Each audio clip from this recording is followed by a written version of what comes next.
Customer experience, the big refresh. Are we experiencing CX 2.0, whose existence was threatened by the pandemic and has thankfully been rescued by technology?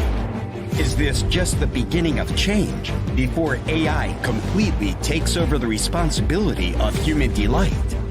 Has customer experience come out of BPOs and entered the boardroom? What are customer-centric organizations doing differently than the world? What role will data analytics play in a company's ability to provide outstanding customer experiences? These are just a few of the many questions any customer-facing organization of today experiences. Get answers to these and a lot more from our esteemed panelists. At Zendesk presents Mint India CX Summit, co-powered by Moengage, associate sponsor Gupshup.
Customer experience, the big refresh.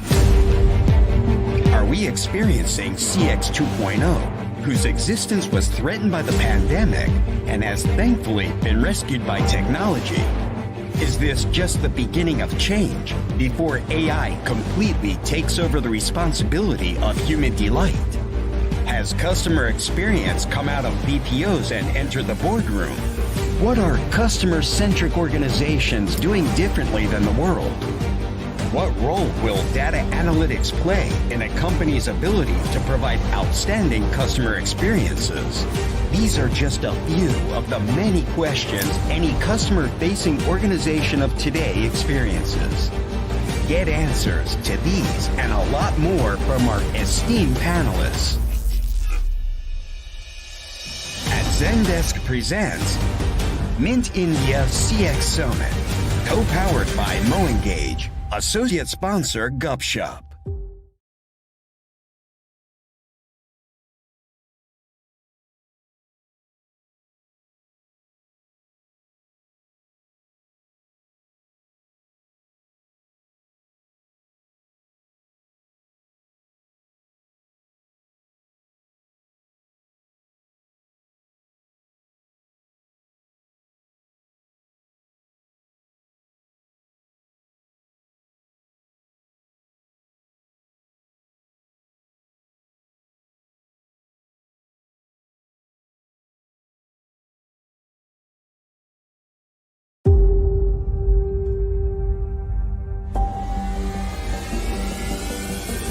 Customer experience, the big refresh.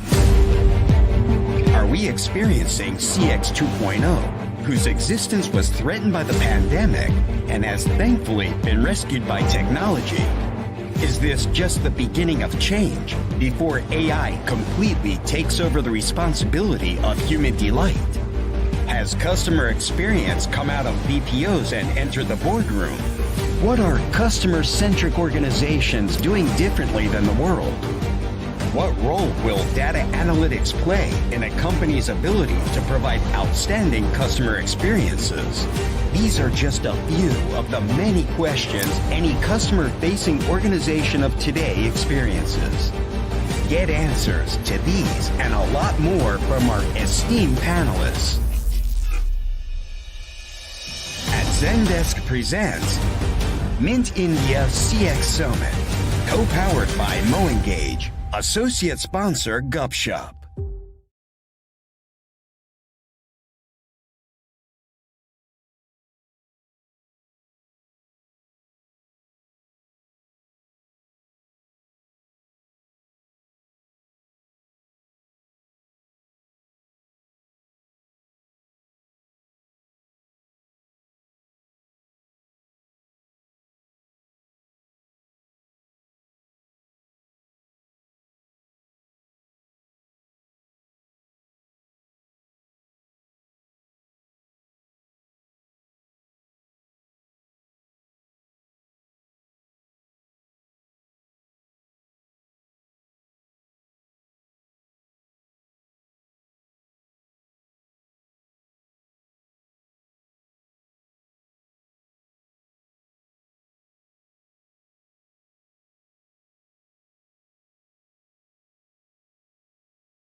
Customer experience, the big refresh. Are we experiencing CX 2.0, whose existence was threatened by the pandemic and has thankfully been rescued by technology? Is this just the beginning of change before AI completely takes over the responsibility of human delight? Has customer experience come out of BPOs and entered the boardroom? What are customer-centric organizations doing differently than the world? What role will data analytics play in a company's ability to provide outstanding customer experiences? These are just a few of the many questions any customer-facing organization of today experiences. Get answers to these and a lot more from our esteemed panelists. At Zendesk presents Mint India CX Summit, co-powered by MoEngage, associate sponsor Gupshup.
Good afternoon, a very good afternoon, ladies and gentlemen, and welcome to the Mint India CX Summit brought to you by Zendesk and co-powered by MoEngage and Gupshup. I'm Xenia Fernandez, and it's my absolute pleasure and a delight to be your host for today. So let's talk about today's times, which we all define as disruptive. And you'll agree with me that consumer centricity is emerging as the most crucial factor in establishing market differentiation.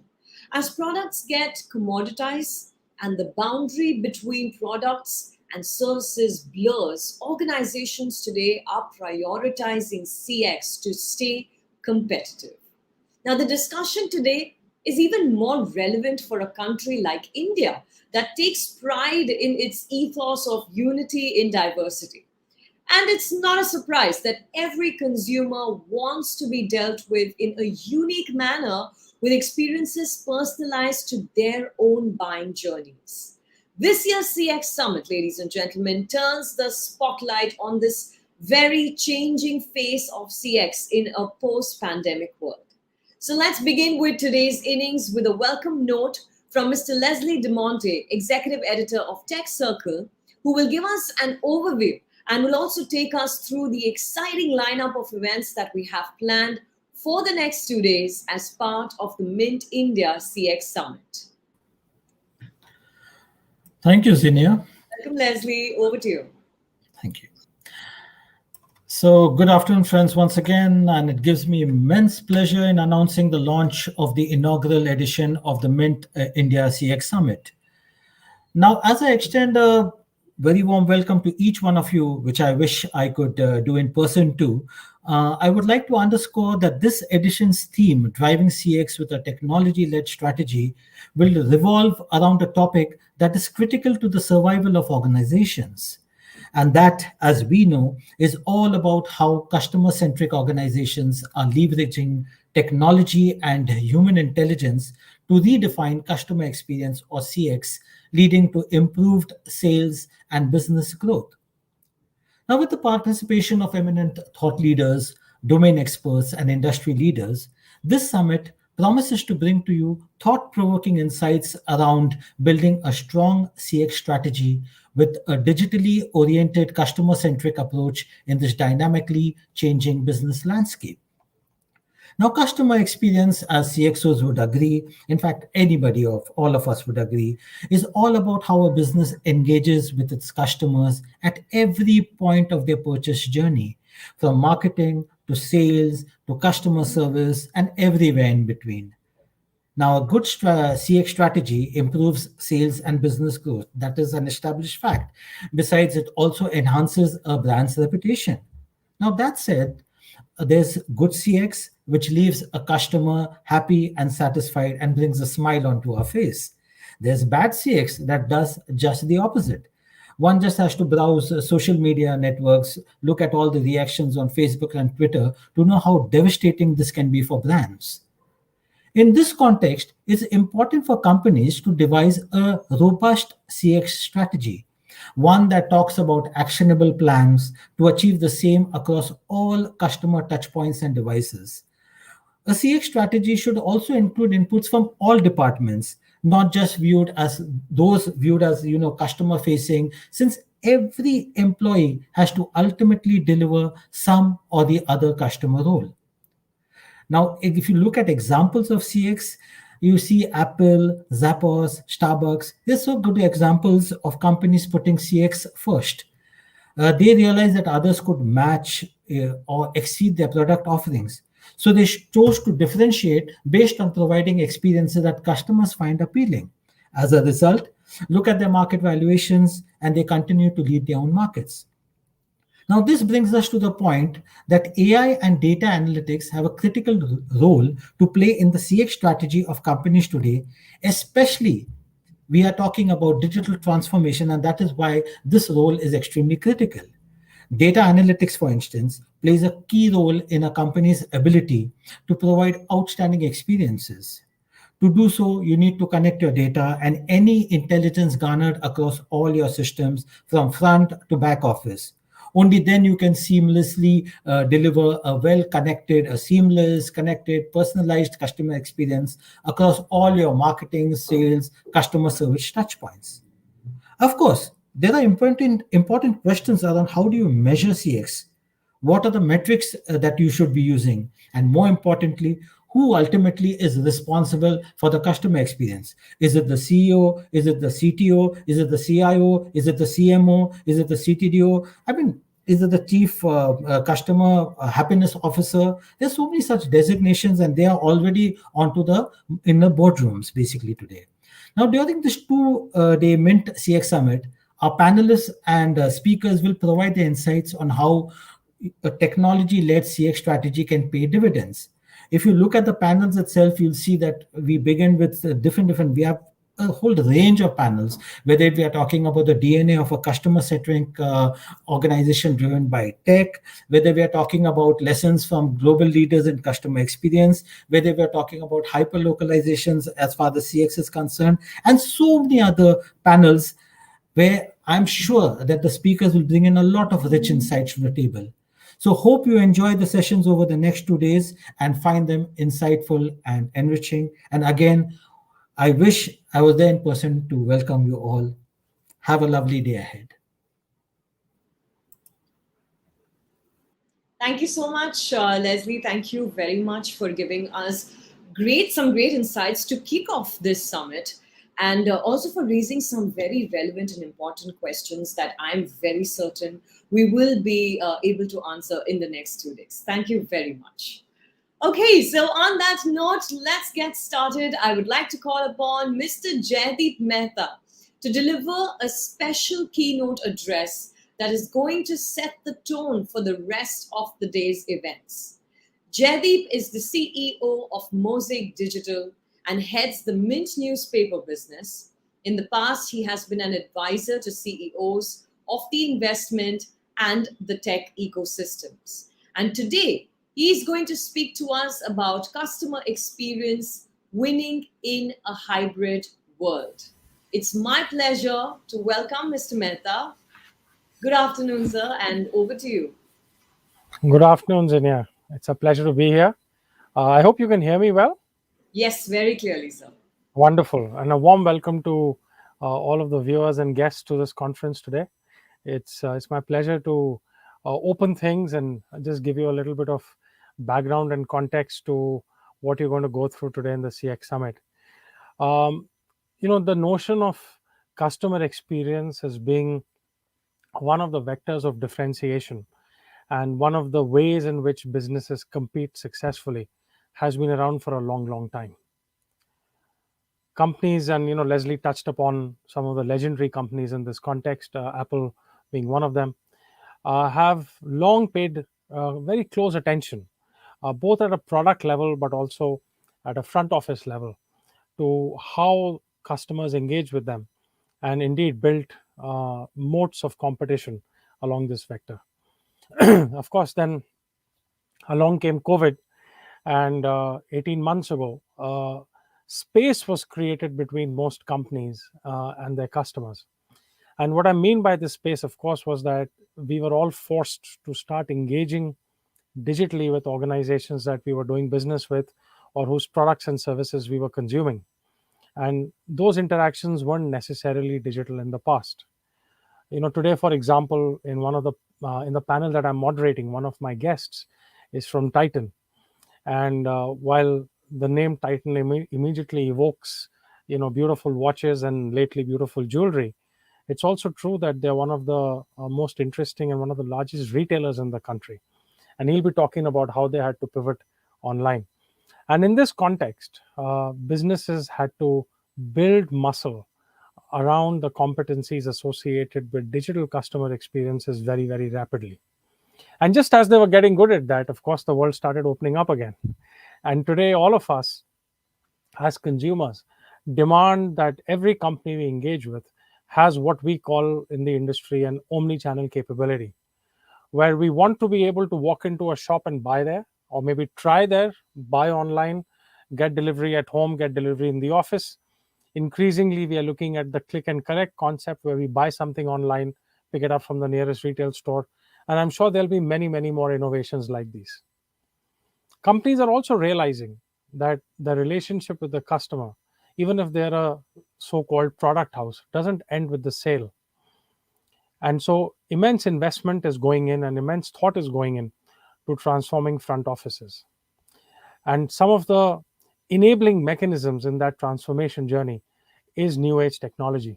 Not the least, our partners today, and I take this opportunity to thank Zendesk, More Engage, and Gupshup for supporting us to make this event happen. But these are three of the leading vendors who are working very closely with leading organizations, both so-called legacy organizations as well as some of the newer organizations, new economy companies, to help them transform their front offices, to help them build muscle, where when customers do engage with them, there is a degree of delight that the customer walks away with. And I'd like to just now, in the second chapter, so to say, talk about what brings that delight. What is it that we observe in our research and our everyday interactions that I can bring to your attention? First and foremost, what we find is that certain organizations, stemming from the boardroom downwards, are really customer-centric in the way they think. The corporate culture, the processes that they therefore design, and their way of thinking always puts customers right up front. Now, you could argue this is true of all organizations, but actually it's not, because we also interact with organizations which are driven by, for example, risk management, or are driven by product-centric thinking, and so on. But companies who are winning today, the likes of Royal Enfield, the likes of Titan, Airtel, some of their leaders are with us today as speakers. They are really putting the customer at the forefront and taking it from there. And they're using innovative technology.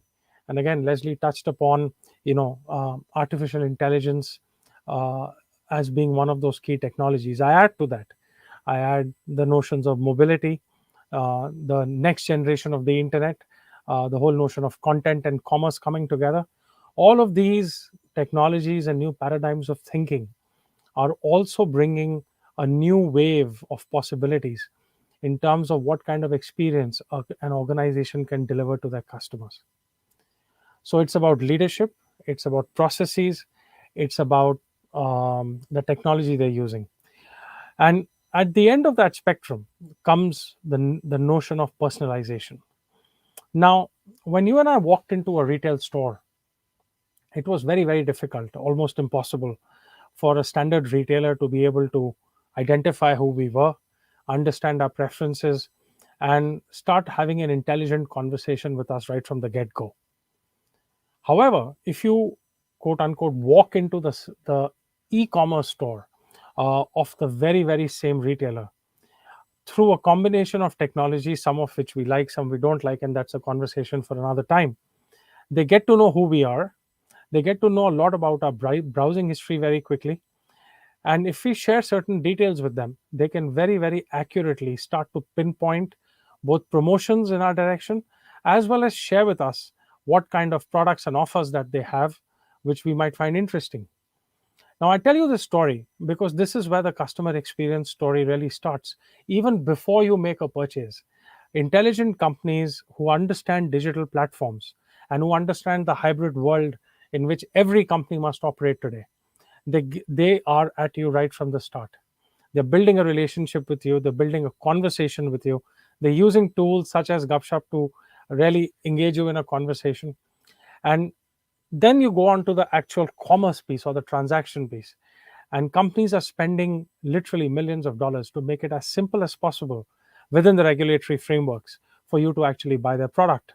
And then the after sales experience and the after sales service is a lot of is the subject of a lot of investment as well. And one of the underlying dimensions of that, which I shall also be sort of discussing with my panelists, is how do engaged and happy employees actually play a part in this, right? And therefore, underlying the notion of customer experience is the notion of employee experience. So when you bring it all together, it's no surprise that there is a strong correlation between companies who are winning, the companies who are able to provide a fantastic customer experience, and the companies who routinely top the league tables of the Great Place to Work Institute rankings or other similar rankings. Because it's a virtuous triangle, as it were, if I can paraphrase the popular saying of virtuous circle, as it were, or virtuous spiral, as it might be. This is a virtuous triangle that companies are taking advantage of and building muscle on. And on the back of that, they are really retooling themselves to continue to win in a hybrid world and to deliver awesome customer experiences to you and I. With that, I bring my talk to a close.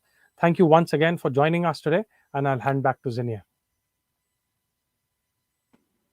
Thank you so much, Mr. Mehta. Thank you for what I call a very insightful start. And I'm going to request you to stay with me because, like you rightly said, we will be beginning with the first panel discussion for the day that you would be moderating. And of course, we're very excited about it. It's titled Hyper-Personalized Consumer Journeys in a Contactless World, where experts from a cross-section of industries will discuss this change in customer expectations that we are witnessing today and why AI needs to be an integral part of the customer journey. It's my pleasure to welcome our esteemed panel for this discussion.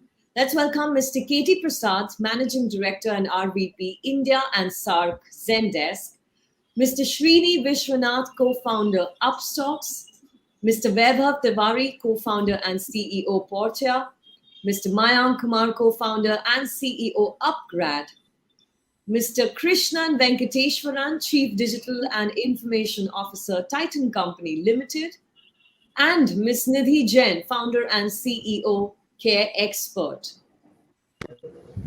First of all, I am so thankful to all of you, so grateful that you could join us here. Thank you very much and welcome to the CX Summit. And Mr. Mehta, over to you. Yes, Zinnia, I think unless I'm mistaken, we've lost Nidhi somewhere. But anyway, we can get going, folks. It's a real pleasure to be hosting you in this what promises to be a very, very interesting panel. And as I sort of said in my opening remarks, and I think before me, Leslie really set the context in his welcome note really well. We're living in an age where, and including all of you folks, are really organizing companies for delight, and really spending a lot of your own mental bandwidth, applying considerable resources, and really investing to ensure that customers are getting a consistently amazing experience, right? And it's really creating a vector of competitiveness which is very hard to replicate, because one of the things, not just our own research, but academic research in the best of business schools tells us that customer experience is something that seeps into the DNA of an organization and starts at the boardroom and goes downwards, and it builds over a period of time. It's a way of life and really difficult to replicate, right? So we'll examine some of those sort of conversations, and the subset of that which I've been informed by those wiser than me is equally important, which is the whole notion of employee experience, and that interplay between happy employees and happy customers. And all of you are already nodding, so I think we're on to something here. uh, the so those are some two or three things. And of course, underlying uh, customer experience in a hybrid world is the intelligent use of technology, right from process automation platforms to your digital platforms, and now increasingly the injection of machine learning and artificial intelligence into your customer experience thinking, and how you personalize experiences for people like me. So as you can see, we've got a superpower panel today, and it's very, very exciting to be able to moderate this. And we've got, and this is not by mistake, but rather by design. Sort of a mix of services and product companies, so-called legacy, legendary companies with newly forming legends, and of course, companies from different sectors. And it's deliberately designed this way so we can give our viewers a variety of views from different cockpits. But Krishnan, let me start with you. Titan's been around a long, long time, uh, Yes.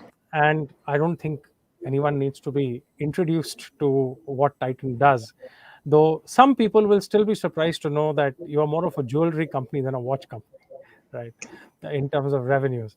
But it's fair to say that Titan's done a tremendous job at building a digital footprint, delivering amazing experiences. And not many people actually even realize how old, quote unquote, the company is.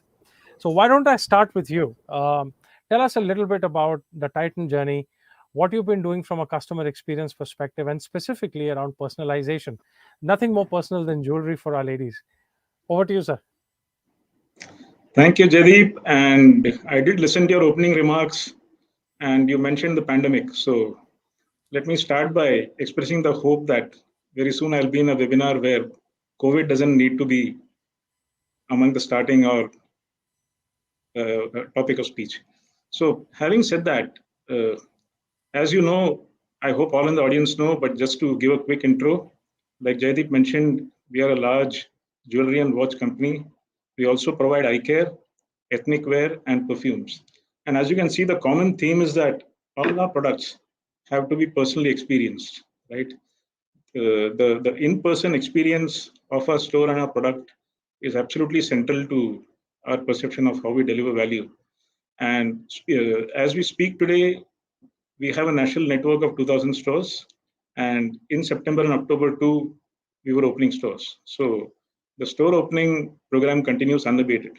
So the way we have approached digital transformation is really from the point of view of an omni-channel experience. Omni including all our business divisions coming together on one technology platform, and obviously connecting not just a central contact center or a central analytics team, but our entire retail colleagues, thousands of them spread across the country.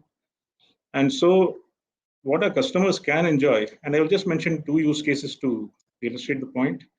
You could come on, for example, to our Tanishq website, and you could start off a live chat with one of our colleagues. You could request a video call from the store which is nearest to you or in your city, And our retail store colleagues would come to know of it in less than a minute. You can schedule, and our colleague in the store will be able to actually showcase the products to you while she is speaking with you. You can create a short list, and let's say the next day or the same evening, you can come for a visit with your short list ready to be shown to you. And what might have been a pleasurable 90-minute browsing experience can become a somewhat more efficient, but still very effective 30-minute visit in which you already shortlisted what you would like to see, select, payment has been contactless, we don't need to speak about that, right? And so this whole omni experience in which our customers can start digital, conclude in the store, or even conclude digitally for various classes of merchandise is something we have been focused on for the last several years. Our loyalty program, as at least some of you may be aware, is 8 years old. And I'm happy to say that we have crossed 20 million registered customers with our program. Obviously, not all of them are active, and the definition of active obviously depends from business to business. Eye care, perhaps once a year, jewelry, hopefully more than once, watches, hopefully more than once. But depending on the product line, the dormancy measurements are different. But many of our customers are active and engaged with us. And our goal is to really create that omni-channel continuum from an excellent conversation to conversion. Got And it. Krishnan, I'll come back to you on this one, especially the 20. Sorry, you're saying something. I beg your pardon. yes, I plan to continue, but I know long conversation warning. Thank you. No, I'll come back to you because I'm very curious to get a sense, and I'm sure both our co-panelists as well as our audience will want to know the 20 million people who are signed up for your program, the loyalty program. How does that help you in terms of personalizing the experience for them? But just hold your thought on that, because I do want to do a full round on particularly some of these programs which many of your organizations run. I want to come to you, Mayank, next, if I may.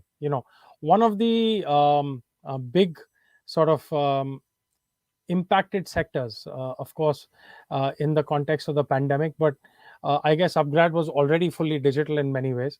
But education pivoted to digital right from sort of kindergarten all the way up to professional education and everything in the middle, and underwent a sea change. We saw in what we call an edtech boom, many new technology providers coming in, folks like Zendesk playing a big part in that conversation as well.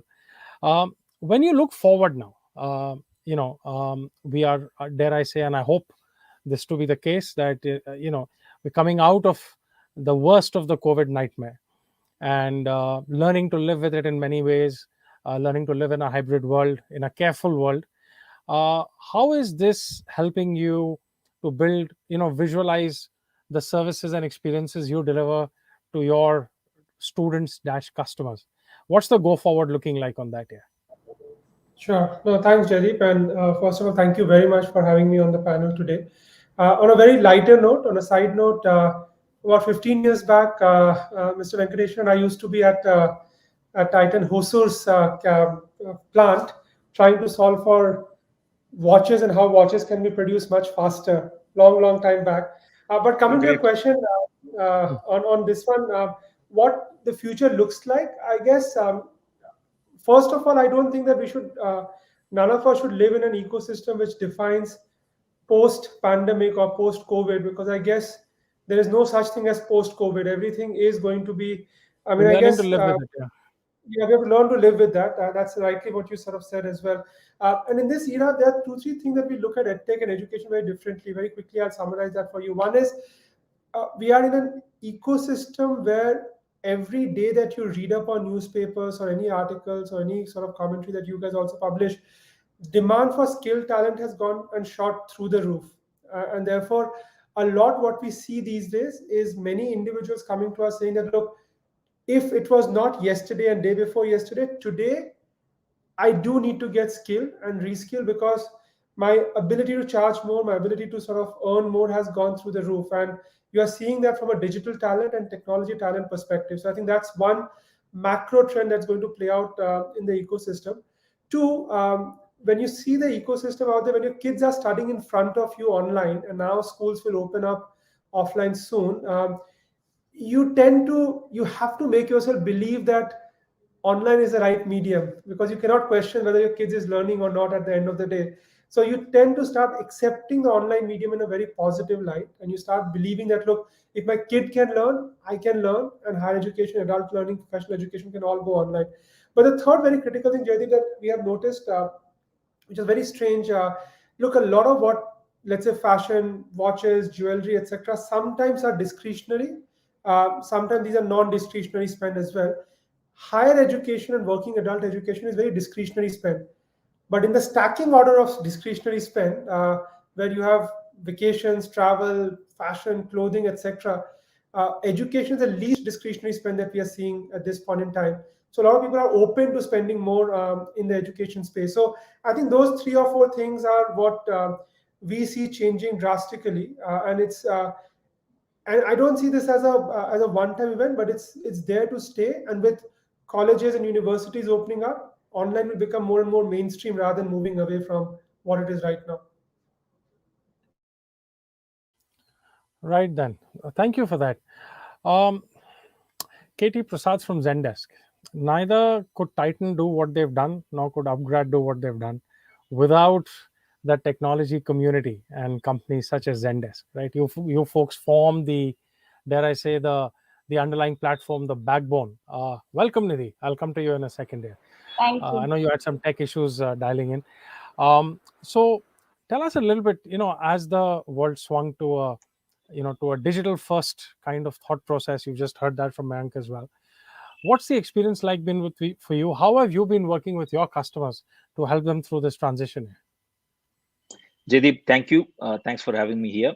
I think like the co-panelist said, I think we are in the digital first world, but I would also say extend that and call we are in a digital first virtual everyday world. While we can't predict where the COVID will take and what the post-pandemic would look like, and I think that's least of should be a bother. But what we all should be concerned about how customers' expectations are evolving and changing faster than earlier. I think Kristen and Mike both touched upon, and you touched upon in the opening remarks about personalization. And if you really want to personalize, you need to know about your customers better than anybody else. You need to know better. And with the digital first as a medium, your customers and prospects leave a lot of digital footprint across. So what does that mean? Means they would have probably interacted on a website, maybe to the mobile app, maybe over a community site. Could have been on a social media mechanism of mentioning about you and the brand and talking about the different products and services. But the idea is if you can bring in all of these together, can make sense of what the customer is talking about. When the customer reaches out to you for the services or a product inquiry, you're more knowledgeable about that customer interaction history or customer digital footprint. So you could really drive a conversation. You're not worried about what's the likes and dislikes of the customer to start pitching. Number one. Number two, imagine we are in an evolving world. I think even though I don't want to take a reference of COVID, but it kind of given us one reference point that the customers today likes more personalization. What does it mean for you and me as a consumer? If a customer today has interacted with you, imagine, forget about customer, you and me have connected on phone, we would have sent a WhatsApp with each other. Fast forward 6 months line, if I'm sending you a message, I would have seen my previous interaction history with you. Then it drives, oh, I've interacted with Jaydeep on this 1, 2, 3 areas, and then I'm starting my conversation from where I left. Oh, it's been some time that I'm not speaking to Jaydeep. So you start conversation with where you left. Now, very similar behavior is expected from customers. So with Zendesk, we have opportunity to work with close to 200,000 customers globally. And what we see actually, the era of messaging is here. I think we used to call omni-channel is something that was there, but I think omni-channel is given today. But the era of messaging is arrived where you can drive personalization. So era of messaging means you start a customer journey or interaction journey over a short message from a call, could be website, could be browsing through your FAQs on the website, maybe a WhatsApp. But if you have you have a customer probably in Southeast Asia, maybe Link and Line. Maybe if you have US customers, they would be talking on Facebook Messenger, because evolution of social messaging software is evolving, and your customers want to remember every interaction that they had with you. You might have different agent today talking to them and solving the problem, but customer is interacting with your brand, and you as a brand representative should know, oh, in the last year you have interacted with us twice, you had reported this kind of query. Third time you're ordering a product, maybe it could be a watch. In the case of Kristen's case and Titan, you could go back and really recommend, sir, last 2 times you ordered this watch, you said the dial size is bigger, you're about to order the same size where you might potentially have a return case. Would you want to consider these 3 other things which could drive? So you could really drive very personalized upselling, but also right selling to your customers. And that would drive a better experience, and your customers will love you and they'll come back time and again. So I would call in the digital first message, in the virtual everyday world, messaging is the key mantra that every business need to adopt to. Absolutely. Couldn't agree more. And I can only speak for myself. If I call up my bank or any of the other agencies who I interact with, and they've forgotten about my history, or someone says, they try and push some silly product at my face, and sometimes hilariously I get a call from a credit card company, and it's the same bank with the same credit card which I already have, right? So I tell them, I said, if I were a tech vendor, I have a selling opportunity, right here, right now. But let's crack on in the interest of time. I think, the last 2 years, also saw an absolute explosion of growth, and that was very unfortunate, dare I say, but also a transformation in the way the healthcare sector works, right? And one of the flag bearers of, dare I say, new age healthcare, a category creator, I don't use that term very often, was the company that Web of leads, Portia Medical. It's another organization that I think needs no introduction. So Web, let me come to you for a second now. You've come through a time when I think all of us would have had personal experiences which caused great distress and trauma. But at the same time, these were also many of your, clients or patients or customers, whatever term, I don't know what to use there. But they had very specific needs. Your core value proposition historically has been care at home. The technology backbone that enables that business to be delivered has to be super strong. And in your industry, dare I say, you can't have a non-personalized service. So do share some of your thoughts on the notion of personalization and what kind of journey Portia has gone through. Over to you, sir. You're on mute, sir. Thanks, Jaydeep. So I'll give a quick background. So basically, Portia, as you know, is the largest home care services provider.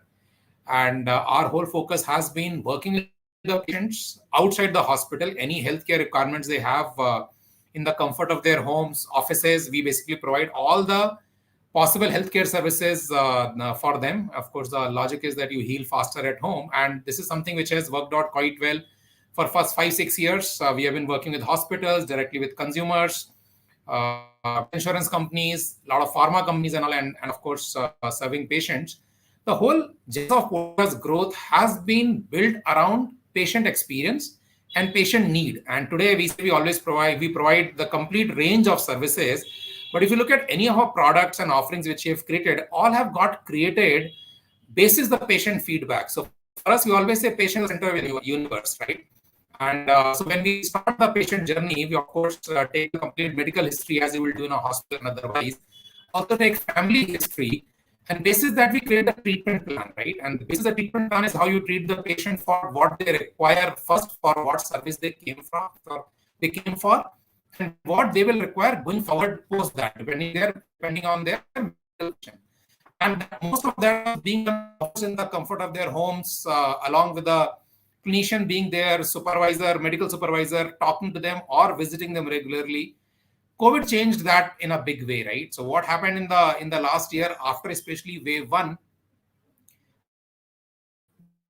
because I think wave one was not that severe, but the lockdowns were very severe, right? So almost 6 months, everything which could, all the connection with patients happened mostly leveraging technology. And I think that's probably the demonetization moment for healthcare, right? And that is something which changed the way government looked at home care, uh, uh, uh,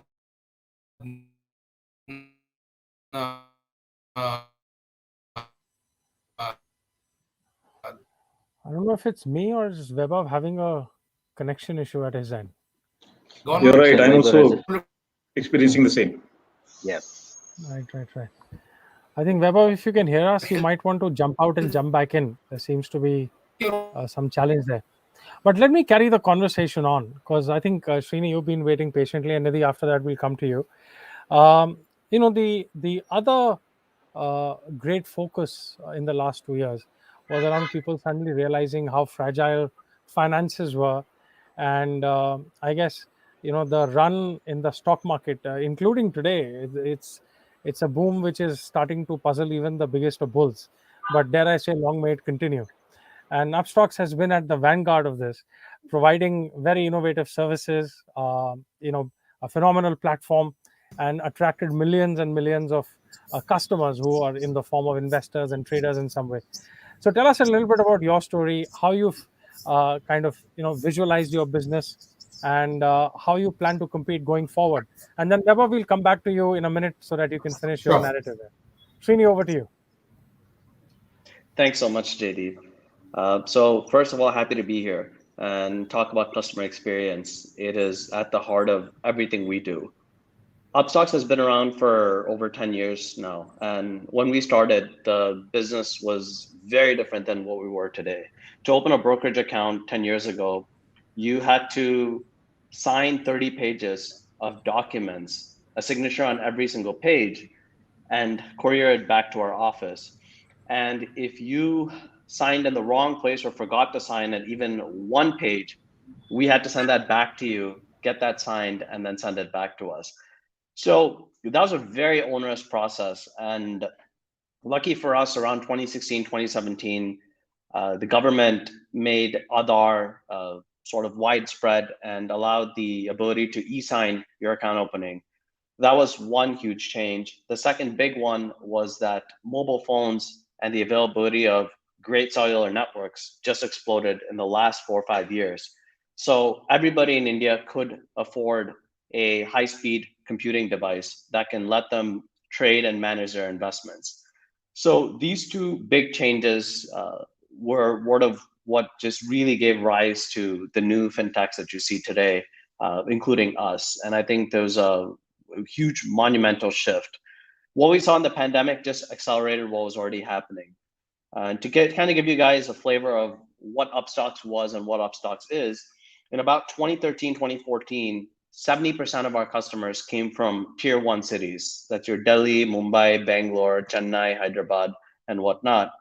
Today, it's a complete opposite. More than 80% of all of our new customers come from tier 2 and tier 3 cities. And then around 20% or less come from tier 1 cities. And it's amazing about how that shift has taken place. And I think a lot of it is also because of, unfortunately, the pandemic, is that there's no options for customers to physically visit a store. As it is, there's not a lot of banks that go out, except for state banks, to these small tier 2, tier 3 cities and open up a branch. And on top of that, private players weren't investing too much. And with the pandemic coming in place, then it just really made no sense to obviously create more branches. So maybe a lot of people saw the benefits of obviously having in-person customer service as a big benefit to open with, say, a larger player, but that was sort of equated once a pandemic came in and everything shut. Now, that doesn't mean that as a digital-only player, you can get away with subpar customer service. In fact, I'd say it's the opposite. What started happening was that customers started expecting the same, if not better, customer service from online players because they're used to what we call instant gratification, right? Today, we live in a world where everything we want can be serviced by an app. And whether it's a product or good you're buying online, even if it's a service such as booking a cab, buying some goods, or even buying food, we expect it to be at our door instantly. So that expectation of the customer of instant gratification has now been magnified, and now they expect that from every app or service that you provide, right? So we have to continue investing in that. We have to continue investing in personalization. making sure that the customer feels that you're right next to them, making sure that you understand them, and you quickly answer their questions and give them what they need, because time is their most valuable asset and you need to give them back that time. So the best customer experience for us is where the customer doesn't have to contact us because the app is so intuitive. And of course, that may not be fully possible, but that's our North Star. And until we get there, we need to make sure that the customer interaction is amazing, especially in something like BFSI. I think, Jaydeep, as you mentioned, the banks call you to sell you products, fintechs call you and try to get you signed up to new things. And we're all guilty of that, right? I would say probably 5 years ago in customer service, BFSI, airlines, telecom are probably the three kind of companies that no consumer wants to get on a call with and try to get their question answered. So it's equally important for us. We're not just selling a product for people to use, we're also selling them service. Given the nature of BFSI, there's always going to be things that are going to be complex, whether it's how your taxes for investments are going to work or how futures and options work. There's always going to be some level of complexity that you need to know how to nail. And there's not just one answer that can do that. It's not just better UI UX that can do that. You have to look at customer service, you have to look at content, you have to look at app experience. All of these are different tools that you have to use to sort of get there. So for us at Upstocks, that's kind of what we're looking at is, hey, we've got this 5-inch canvas that we get to use, which is your phone, that we need to be able to find a way to reach out to and give you something that is relevant. Customers aren't just coming to us anymore just because they know what they want to buy and sell and they need someone fast and affordable to do that. That was 10 years ago, that was the case. And now we're looking for someone who can replace what our bank was, who can be our personal manager, who can understand what my needs are, and please serve me that in my 5-inch screen so I can save time and money while doing that process. So I think that's a huge question to answer for probably everyone here. And that's what we're working towards getting the best answer to. Well, Srini, absolutely. And I think one of the things you mentioned right at the end there, which is about the notion of speed and associated convenience as being a big driver of a great customer experience, is also a very important vector. But Vaibhav, let me come back to you now. I think we lost you kind of halfway through your narrative. So I'll allow you to complete and then we'll move on to Nidhi. Sure. So I think I was talking about the COVID time. So I think what happened in wave 1 because of the severe lockdowns and tremendous focus on healthcare, COVID was a completely new thing at that time in wave 1. So how do you handle the patients? And of course, a lot of work got done at that time. We worked with 7 different state governments and managed over 4 lakh patients under home isolation, where patients didn't need to go to the hospital. And it was done in a very strong hybrid model where we managed the complete digital health part of it, and government managed all the on-ground part of it. We worked with Delhi, Haryana, Punjab, Karnataka, Mumbai, Chennai, a lot of states. Over 4 lakh patients, over almost 20 lakh teleconsults between doctors and healthcare workers. And this basically reduced the load significantly on the hospital ecosystem, but also gave us a view, and us, of course, as well as industry, that healthcare is going to move, especially home care is going to move to be a lot more hybrid than ever. So, I mean, of course, healthcare, as you rightly said, it has to be on the ground with the patient. But I think a hybrid model is something which started taking shape last year. And this year, that thing has gained significant momentum post wave 2, actually. So now, as I think other panelists also were saying, the consumer behavior change is irreversible now. Consumers have realized that they can discover healthcare services online, they can consume healthcare services online, and they can also be engaged using online channels, digital channels for healthcare. And that's something which we are seeing significantly now. And that's why for us as an organization, always the focus has been to have patient as the center of the universe, look at their healthcare needs right up front. They may come for one service. What do they require for that? If somebody comes for, say, physiotherapy, or somebody comes for a nursing or doctor or medical equipment, how many services they require, how many days they require, create the treatment plan, manage the treatment plan, leveraging technology. And then, of course, that's one service. And then what other things do they require? So the whole patient journey becomes very, very important, which has to be driven with a digital treatment plan, is something which we have been doing forever. I think now what has got added to that you manage that whole experience in a hybrid model with somebody on ground, and somebody basically working with them in a digital manner, which includes teleconsultation, which includes whole engagement planning. All of that gets done using digital.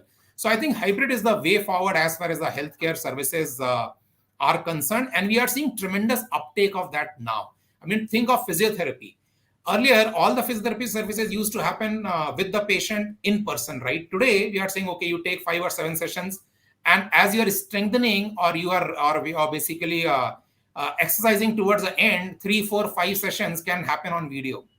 And that's something which probably didn't exist a couple of years back, which is happening today. Similarly, data-driven approach. So with all the point-of-care devices which have come into play now, and with a lot more acceptance from the patient side, you start the treatment with a person on the ground with the patient, a nurse or a doctor, have a digital device, connected device point of care, which is basically collecting patient data, have the central team which is looking at the data regularly and continuously tweaking the treatment plan along with the doctor from the hospital or of course our treating doctor. The kind of working you are having with patient has gone to a different level, right? Because you can make real-time changes in the treatment plan leveraging data. The second stage of that, which is coming. Just jump in here, Weber. I'll just complete the point. Is that even if you have to take out the caregiver or take out the nurse from there, you can continuously support the patient just by leveraging medical data, which you are collecting with the point of care device. That's the future of healthcare and patient engagement, which we are seeing in the current scenario. And that is a very profound point you make, because one of the things that we note again is the interplay of new age technology with your ability to personalize experiences. And while one of the earlier panelists spoke about speed and convenience as being key, I think now you touch upon personalization in the context of being able to really on the fly tweak and improve the kind of care you're delivering. But if you really want a healthcare symphony, then Nidhi and her company will come into play, because that's what our website says. Nidhi, welcome. I know it's taken us a little bit of time to get to you, but tell us a little bit about Care Expert and what is it that you folks are doing with your customers to actually deliver the symphony. You're on mute, Nidhi. Please unmute yourself. Thanks. I thought about it, then again I missed it. Sorry about it. And it's my pleasure to be here. So you guys talk about digitization. Mr. Weber talked about hybrid model, and Care Expert is all about digitization. So we don't own any hospital or any doctor. We just digitize. We empower them through the digitization. And as we know that doctor to patient ratio is very low in India, and even the doctor patient to bed ratio is also very low in all developing countries, I would say. Then to me, digitization is only the way to solve this problem of accessibility and the quality care, right? So for me, digitization, so at Care Expert, what we are doing, we are solving end-to-end digitization of a hospital. So what earlier it used to happen, let's say I own a hospital, then I buy 15 to 17 softwares inside the hospital, different software, let's say lab information management system, radiology management system, HIMS is different, then my EMR is different. And then I try to integrate within a hospital, which is a very difficult journey to do it inside a hospital. And this we are doing hospital by hospital. So if you see our digitization level of India is very low, 95%. I can say that with our internal research that 95% of the hospitals are not using EMR today. Medical record is not even digitized. So when we talk about AI, ML and all other big things, how can we do it if the simple basic digitization is not there? So Care Expert is focusing on simple digitization. Basically, how I can enable it with a configuration. All the things are digitized. We can make a hospital paperless, and how is also very important for us, right? So we are converting industry from capex industry to a opex industry. So all the digitization is a opex based, right? So and everything is digital, so paperless. We are making that hospital paperless. We are making IoT enabled so that the data entered is also entered correctly instead of human entered data. Third is everything is on cloud and mobile, so I can access it from any device anywhere. So jo Vaibhav ka point hai, the things are coming from the, can I work from the home also, can I work from here also, can I work from there also, only possible through the, if we use the cloud technology correctly, and if we, everything is available on the mobile also, that is also very important. And then there is No, a new absolutely. concept is coming as a super app concept, where even the pharmacist is available on mobile, my doctor is available on mobile, and the patient is available on mobile. And the third point I want to say is the hyper coordinated workflow, so that we don't miss any information. So on a single patient, let's say 40 workers work today on a single patient, right? So how to enable that operational efficiency to the platform? So that is only possible if we are working in a hyper coordinated workflows which are enabled digitally, then only it's possible. So that is what we are enabling at the Care Expert. Fantastic. Thank you for that, Nidhi. And now I'll come back to you, Krishnan. One of the levers of personalization and really building close relationships with customers is something you were just touching upon, which is sort of the Yes. loyalty program, right? And the loyalty programs drive the ability to understand the customer better, offer personalized sort of promotions and services and so on. So tell us a little bit about specifically how Titan's actually using that loyalty program with, I think you mentioned 20 million members on it now, to really drive closer relationships and personalize their experience in dealing with Titan. Yes. So we launched our Encircle program in 2013. And right from day one, the program has not been just about registering customers, but also requesting them to share information about themselves. So it could be their birthdays, their anniversaries, other events. And obviously, over the years, with the level of automation we have achieved on our core transaction systems, we have been able to correlate the information we have about our customers with their purchase patterns as well, their likes, their dislikes, the timing of purchases. Is it always festival or is it multiple times the year round, so on and so forth?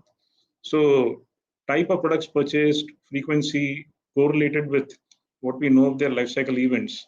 We have been able to achieve a very, very rich and multi-dimensional view of our customers. And with digital adoption also going the way it has, we have been able to marry that with the digital trail that our customers are providing us through their website and live chat visits. So our propensity-based outreach in last financial year, I can tell you, we did up to 1,000 crore attributable revenue to analytics-driven campaigns. So we use a test and control method of measuring, very similar to what the medical fraternity would do.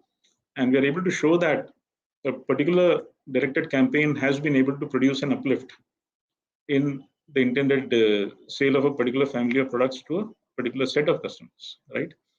And this year we hope to do even better, right? And with propensity modeling, our costs of outreach are also going down, right? One of the biggest concerns we have is about being relevant always, right? Otherwise, customer fatigue can set in very, very fast. So unlike, let's say, items of daily or weekly purchase, our customers would typically invest in our products a few times a year. And so reaching out too much and not being relevant would actually put people off. And while they would love and respect our brand, they would say, why is Titan sending me this? And so therefore, we have to be very careful and relevant. What we've also done is to empower our sales colleagues in our stores with the same capability. So we are in the process of implementing the next best action, which is in real time. So we had just spoken about customers being able to expect today a very personalized interaction from the first minute, right? Whether it's banking, any other service. So today, our live chat colleagues and our sales colleagues in our stores will have that few seconds of view of the customer's profile, history, and an AI-driven next best action recommendation. So very soon you might, for example, walk into a jewelry store, and if you have let's say, bought a pair of prescription glasses a few weeks back, you might just find a jewelry colleague asking you whether your spectacles are fine. So we have achieved that level of integration across our businesses and products. And that we hope will power the next level of personalized interaction, not just digitally, but also in the store. And that hybrid model is really what we're aiming for always. Wonderful, sir. And Katie, I'll come back to you now, and then Mayank, just to tee you up as well. When Krishnan spoke about that associate asking you whether the spectacles are working well for you, whether they fit well for you or not. And the way that associate will ask me that question will depend upon how engaged and how happy that associate is being part of that organization, right? So the whole notion of engaged and happy employees comes to mind here. Now, Katie, let me come to you first, right? So the international tech community has spread its R&D and delivery centers across the country in various cities, and we know which those cities are: Bangalore, Gurgaon, Noida, etc. And I'm sure Zendesk has a big R&D presence here as well. So two associated questions here, right? One, the notion of talent and its importance as we drive customer experience across any organization, both from a perspective of enabling them with technology, but also, and this is my term, enabling them by making them happy, right? So they can transfer that happiness onto your customers.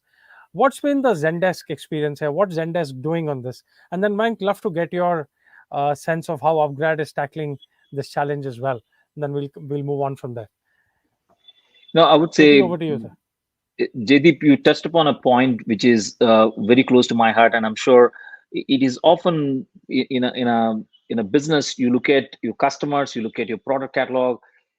Often less important being given to the employees, and I'm glad you said that happy employees, they're happy customers, and that's the same philosophy that we believe.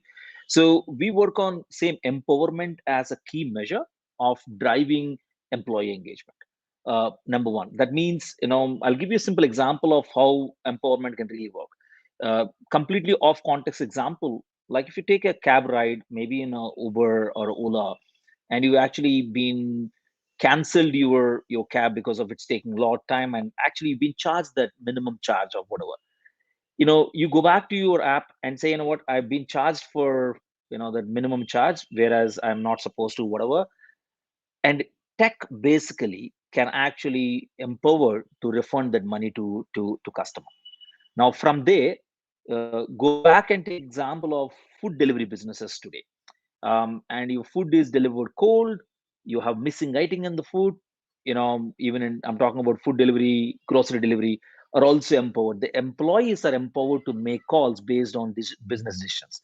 I think it's a brilliant thing to happen. I think every time that I hear agent or in a contact center telling me that we will talk to our backend and come back to you, I feel that you are not empowering that particular team, or there is an opportunity to empower.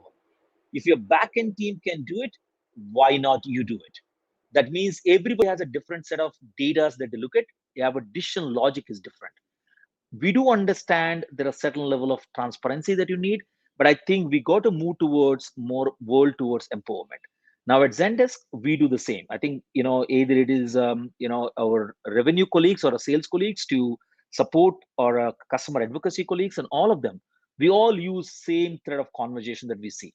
When a customer reaches out to us saying that there's a problem or there is an interest in the product, either way, we get to see everything about that customer. So there are two things that are happening. One, we invest in a technology that creates a single pane of glass for organization to see how the customer interaction is. So invest in a technology, not just giving all the information, but also tie that back to a backend system. It could be ERP systems. I think Nidhi talked about plethora of systems.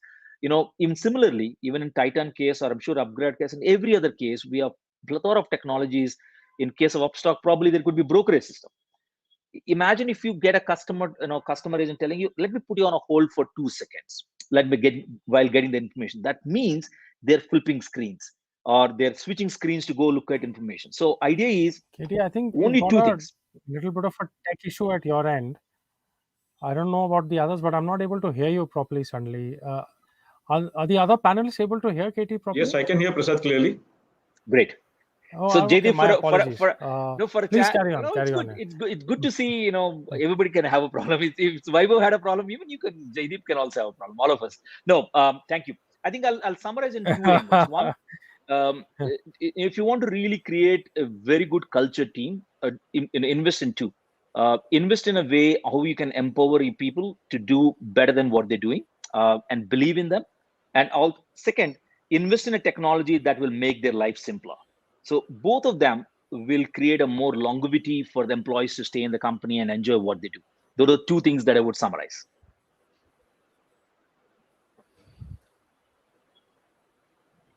All right.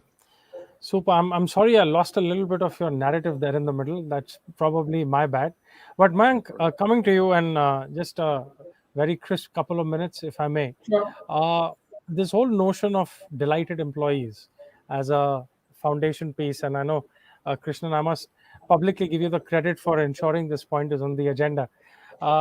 But at Upgrad, what are you folks doing? Just a couple of points, and then Srini, I'll get you to do a wrap for us, because you also need to tell us which stocks to buy, right? Yeah, no, I Mayank, think, back to you, sir. yeah, sure. So, no, thanks, Jaydeep. I guess Katie touched upon two very critical components, which is empowerment and technology. I guess I can very clearly see if the colleagues are not empowered, the level of motivation and the level of delight at which they sort of serve the customer goes down significantly.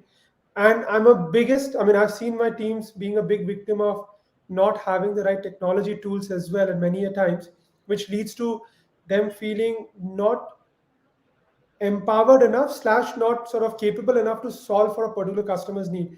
Because at the end of the day, when the customer or the consumer is coming to you, they are asking for a specific problem. I need to have the diagnosis of all other problems that the customer or learner has earlier faced. So with technology and without empowerment, it's very difficult to make it happen. But one thing that we do very differently, really, which we feel proud of at the end of the day, is that no matter what you do in education, there's a direct impact on the person's life and person's career. When someone comes to us and says, look, I was able to put my son into a better school because I got a better job at the end of the program, or I was able to make a significant shift in the quality of life that I was living earlier, or I was able to give my parents a better healthcare ability. That impact, if your employees are not aware of, and they are much away from the direct customer impact, I think the biggest lever, and Katie touched upon this point of culture, the biggest lever is how you can bring the customer stories directly back to the employees. And if they get to see it on a day-to-day basis, if we celebrate enough, if we bring out a small cupcake and order that, and when any sort of good positive reinforcement coming from the learners, as much as we take seriously all customer complaints, I think the employees feel extremely powered, and they feel that this is my customer and not Upgrad's customer at the end of the day. Absolutely. And the empowered frontline is the happy frontline, leading to happy customers. Srini, last word to you, my friend. As my producers are telling me we're flat out of time. So should I continue to hold my Titan stock, or should I sell it? I think, I don't know if any of you guys have been following, but tell us a the little markets.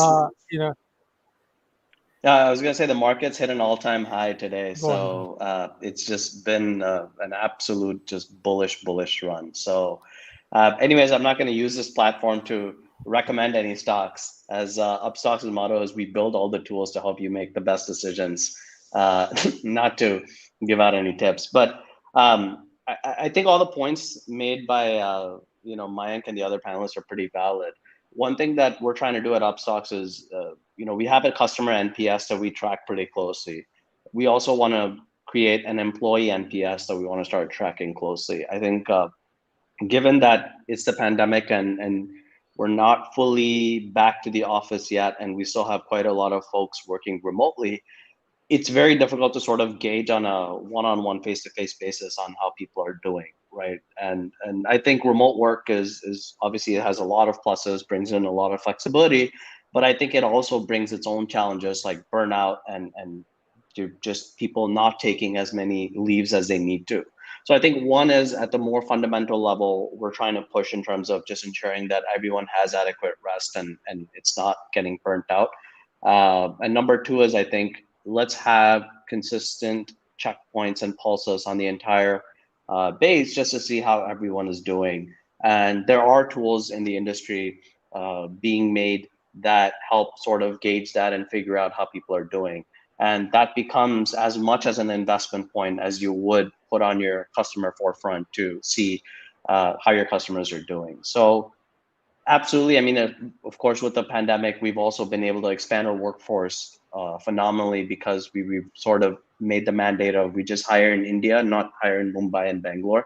And I think it's made a lot of great sense for employees also because they can live in a lower cost of city and produce the same amount of great work and not have to worry about a commute. But at the same time, there are also these negatives we have to look at.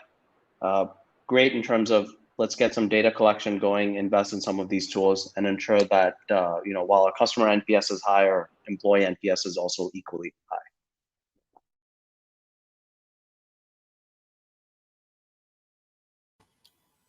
Super. So, folks, I'm completely out of time, and I think I can only say that I've taken away 6 different very rich sort of viewpoints and stories and experiences that all of you folks are living, have lived, and are planning for the future in terms of how you want to build strong customer relationships with your customers. How do you want to personalize experiences? In the case of the likes of Zendesk, the work that you folks are doing with, I think you mentioned 200,000 customers around the world, to really help them with personalizing customer journeys, with differentiating themselves, and really being able to delight their customers. At the end of the day, as a consumer, the company which delights me the most is the one I'm most likely to do business with. Aside from the fact that common sense seems to dictate that, there is a ream of academic research which points in that direction as well.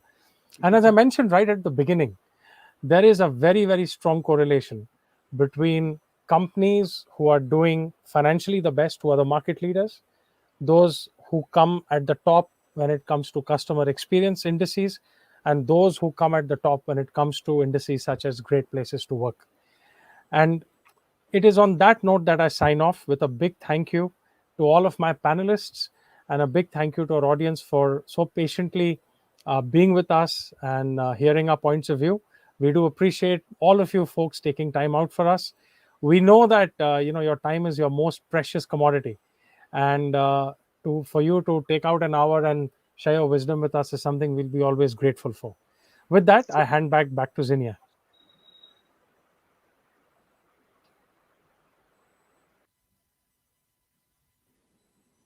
Thank you very much, Mr. Mehta. I must say that not only did you steer the conversation so beautifully, but you also ended it with a lot of food for thought. And I think with this starter panel discussion that we've had, we've concluded that customer experience and expectations have gone digital, and there is no turning back. And this CX has clearly become conversational, and momentum is the key. So thank you once again to our amazing panelists, and thank you, Mr. Mehta, for steering the conversation.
And now it's time to take the discussion one step further. It's time to discuss the DNA of a future ready enterprise that is, of course, powered by a strong base of tech led solutions. Today digital innovations are becoming the oxygen, and businesses are rather unlocking the power of data to create connected enterprises that, of course, can scale innovation and even realize the true value of the business. Our next panel today, folks, aptly titled The DNA of a Customer-Centric Organization Driven by AI and Data Analytics, sees, of course, an esteemed panel come together to brainstorm what this enterprise of the future looks like. Moderating this panel is Leslie DeMonte, Executive Editor of Tech Circle. Hi, Leslie. Welcome back again. Thank you. And it's, of course, my pleasure to also introduce the panel. I'd like to welcome Mr. Chandrasekhar Bhattikuti, Senior VP in Mobi, Mr. Deep Ganatra, CTO, Good Glam Group, Mr. Milan Sheth, EVP, IMEA Automation Anywhere, Mr. Anand Tully, Head CX and Analytics, Vedantu, Mr. Ramesh Lakshmi Narayanan, CIO and Group Head, IT, HDFC Bank, and Mr. Kashyap Kompella, CEO, AI Research. Yeah, I think Ramesh is a little. Yeah. So it's okay. Yeah, I think Ramesh will join us a little later. Yes, absolutely. He'll be joining us in a couple of minutes. In the meanwhile, Mr. DeMonte, let's go ahead. Thank you, Zinnia. Thank you. Hi, friends, and welcome once again to this panel. I see all some faces that I already know, some faces that I've interacted on over email. So it's good to have you folks. Of course, today we're going to speak about the DNA of a customer-centric organization driven by tech. The word DNA itself is so techy, and I actually like it very much. So if anything beats tech, that's DNA, molecular computing, etc. But anyway, we are talking about customers today. And it never ceases to amaze me that companies spend millions to attract new customers, people they don't even know, and spend next to nothing to keep the ones they have got. Seems to me the budgets should be reversed. Of course, this is not me saying it. It was Tom Peters saying it. So I know it sounded impressive. So I said maybe I'll start with a quote kind of stuff. But that said, every company has a story. And the story today is all about the customer. That customer could be buying our services or products from a physical mall or online from a desktop, smartphone or kiosk or whatever. Now, these are simply cases in point. The fact is that with multiple customer touch points, a superior customer experience has become the holy grail of businesses today. It is but natural then that organizations that hold customers close to their heart and not provide mere lip service become the true beacons of customer delight. That said, technology clearly appears to have completely transformed CX during the pandemic. Customer support has finally come out of the call centers, has entered the boardrooms, with contactless becoming the new world order. Conversational messaging platforms, for instance, can be leveraged effectively to not only resolve customer queries, but also engage with them. Companies that are using AI, ML, RPA, computer vision, 3D, and of course, advanced analytics to provide innovative solutions to address customer issues and keep them continually satisfied. But how are these companies leveraging this enterprise-wide data and using these technologies not only to retain the customer, but increase the CLTVs, the customer lifetime values, the NPS, the Net Promoter Score, and advocacy? And now during this session, hopefully we can expect all you eminent panelists to provide us with these rich insights on this topic as we engage with all your businesses to decode the CX DNA and the contribution of cutting-edge digital technologies like AI and data analytics to this space. Chandra, perhaps I would like to start with you, just because I can see you in no particular order. It's like the way the frames are, so it's a little easier. I hope it's okay to call you Chandra. It's a little shorter out here. Oh, absolutely, Leslie. Thank you, Chandra. So Chandra, I think with InMobi, of course, you have 2 or 3 lines of businesses. Of course, you have the InMobi, you have the True Factor, now you have Glance, and you have Reposo. A wide variety of things where you have lock screens, you have your hardcore mobile advertising, and you are already to a great extent, on the cutting edge of technology. And in fact, all the firms out here actually are doing exactly that. So is it from those who are given more is expected in this field? How exactly are you? Tell us the story about your customer experience and how you delight customers. At the outset, Leslie, thank you for having me on the panel. So Leslie, maybe it would take me a couple of hours to maybe articulate what we're trying to do across No, our no, different lines of I business. won't give you that luxury today. Yeah. But just to kind of maybe synthesize what we're trying to do, Leslie, and like most good firms out there, right?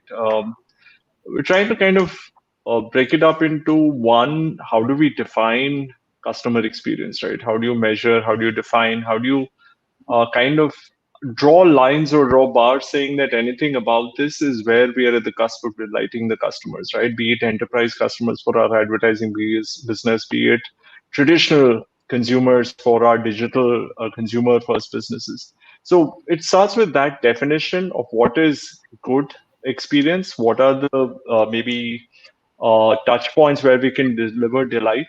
The second one goes into say, how do we institutionalize these touch points? How do we institutionalize everything to do with customer experience, right? Measurement, optimization, continuous tweaking to assessment of whether your CX programs are delivering the desired results or not, right? And then obviously third one being the execution. So across the board, across our different businesses, our singular focus is that how do we first take stock? How do we do audits? How do we start putting in place measurement? How do we put in place data capture mechanisms in case we don't have data? How do we ensure that we don't get also blindsided by data alone, but have those qualitative touch points, right? Still go back, pick up the phone, call the customer to see is he happy, is he not happy, what's slowing down or what's possibly making us less successful, and then eventually some continuous improvement programs, because customer experience, at least in our mind, is a journey. You can never be at your peak. You have to be continuously improving, because you are fighting for mind share in an ecosystem which is extremely competitive. You're fighting for retaining that perception in the eyes of the consumer, be it an enterprise consumer, be it a consumer who has choice, right? For them, moving to another digital service is as easy as clicking on that next banner ad or clicking on the next app icon. So as we see it, it is these 3 pillars. And if you do it consistently well enough, you can stay in that relationship with the customer where you are definitely at the position of being positive reinforcement for customer to possibly those moments where you are creating delight. And if you are in that zone, then Chandra, that's good enough. Yeah. If I'm not mistaken, you have at least 60, 70 data scientists as of now. So Yes. how are they engaged in this entire process of delighting customers? So let's see, those data scientists work on different problems, right? In the enterprise space, it's about being able to serve the right and relevant advertisement to the users, right? At least on our Glance and Reposo business, it's about being able to present the right offers, the right kind of content. And at least in the consumer space, it's it'd be ignorant of me to say that others aren't doing it. A lot of firms are using data science to ensure that you're putting the right piece of content in front of the right users. And that's where a lot of our data science initiatives go, right? How are you putting something that the customer is finding relevant? And then how are you at times also putting in content which they're least expecting and that just puts a smile on their face? So that's what a bunch of these data scientists are focused on, which is right offer, right time, right person, which has been the historical focus for a lot of firms, but purely because of the data that you generate, you do get a leg up in our kinds of businesses. Great. I'll come back to you, of course, in a moment. Deep, Deep, can you hear me? Yes, I can. Okay, great. So in your particular case, yours is a kind of a cosmetics company, beauty products. I dare say that your customers, are they a little more discerning than what the other customers are? I mean, or rather, would I say a little more fussy customers who really demand the best and want the best and will not compromise for any particular thing. So how are you using all these cutting edge technologies? And because you did a lot of acquisitions also, which I'll be coming to a little, so integration and all that stuff. Yeah. So, see, our focus from the start of the start of the cycle from now has been changed. So before e-commerce, every company's focus was sales, right? How do I generate more sales and everything? Once they started building the platform, then they started understanding that having customers' data and giving better experience is what is going to drive us the long-term value for the customer, right? So slowly, what I see that trend for everyone is moving towards retaining the customer and creating that experience which is very similar to offline experience, where you go to a shop and you see the shopkeeper will give you the personalized experience, saying that, oh, you bought this last time, you may like this, you may not like this, or even things like the more information you need about the products, it is given to them. That's exactly what happened in the store. But in online, it people never used to focus that. So at MyGlam, our core focus is to give what customer needs, right?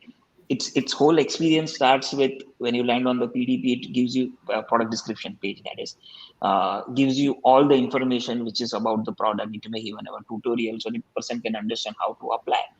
And after the journey of the user finishes, right, he purchases the product, then the whole personalization journey starts, just like the offline experience, where we may even give them information about how to use this product, what to do next, how can you use different looks using the same products. And all those things happen mainly from the data science end, where we collect a lot of data, different data points of the user, and then everything goes into one data warehouse system, and then the data science team generates various algorithms. So for us, that whole tech piece is like huge. Even we experimented with something called as virtual try on, where people can go to our app, go to any lipstick page, and they can just turn on the camera, on a live camera itself, they can try different shades of the lipsticks, and that has worked wonders for us.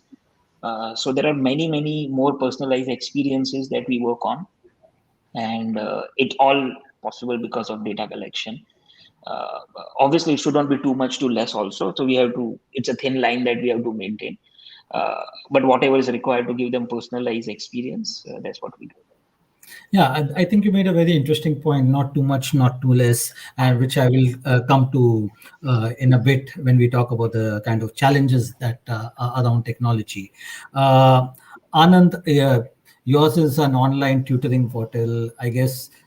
Again, a very highly competitive piece. Again, very discerning customers, parents who can lose their top, children who are edgy and would probably lose interest very quick if your technology is not in order. So what are the kind of tools that you are doing to delight the students and the parents?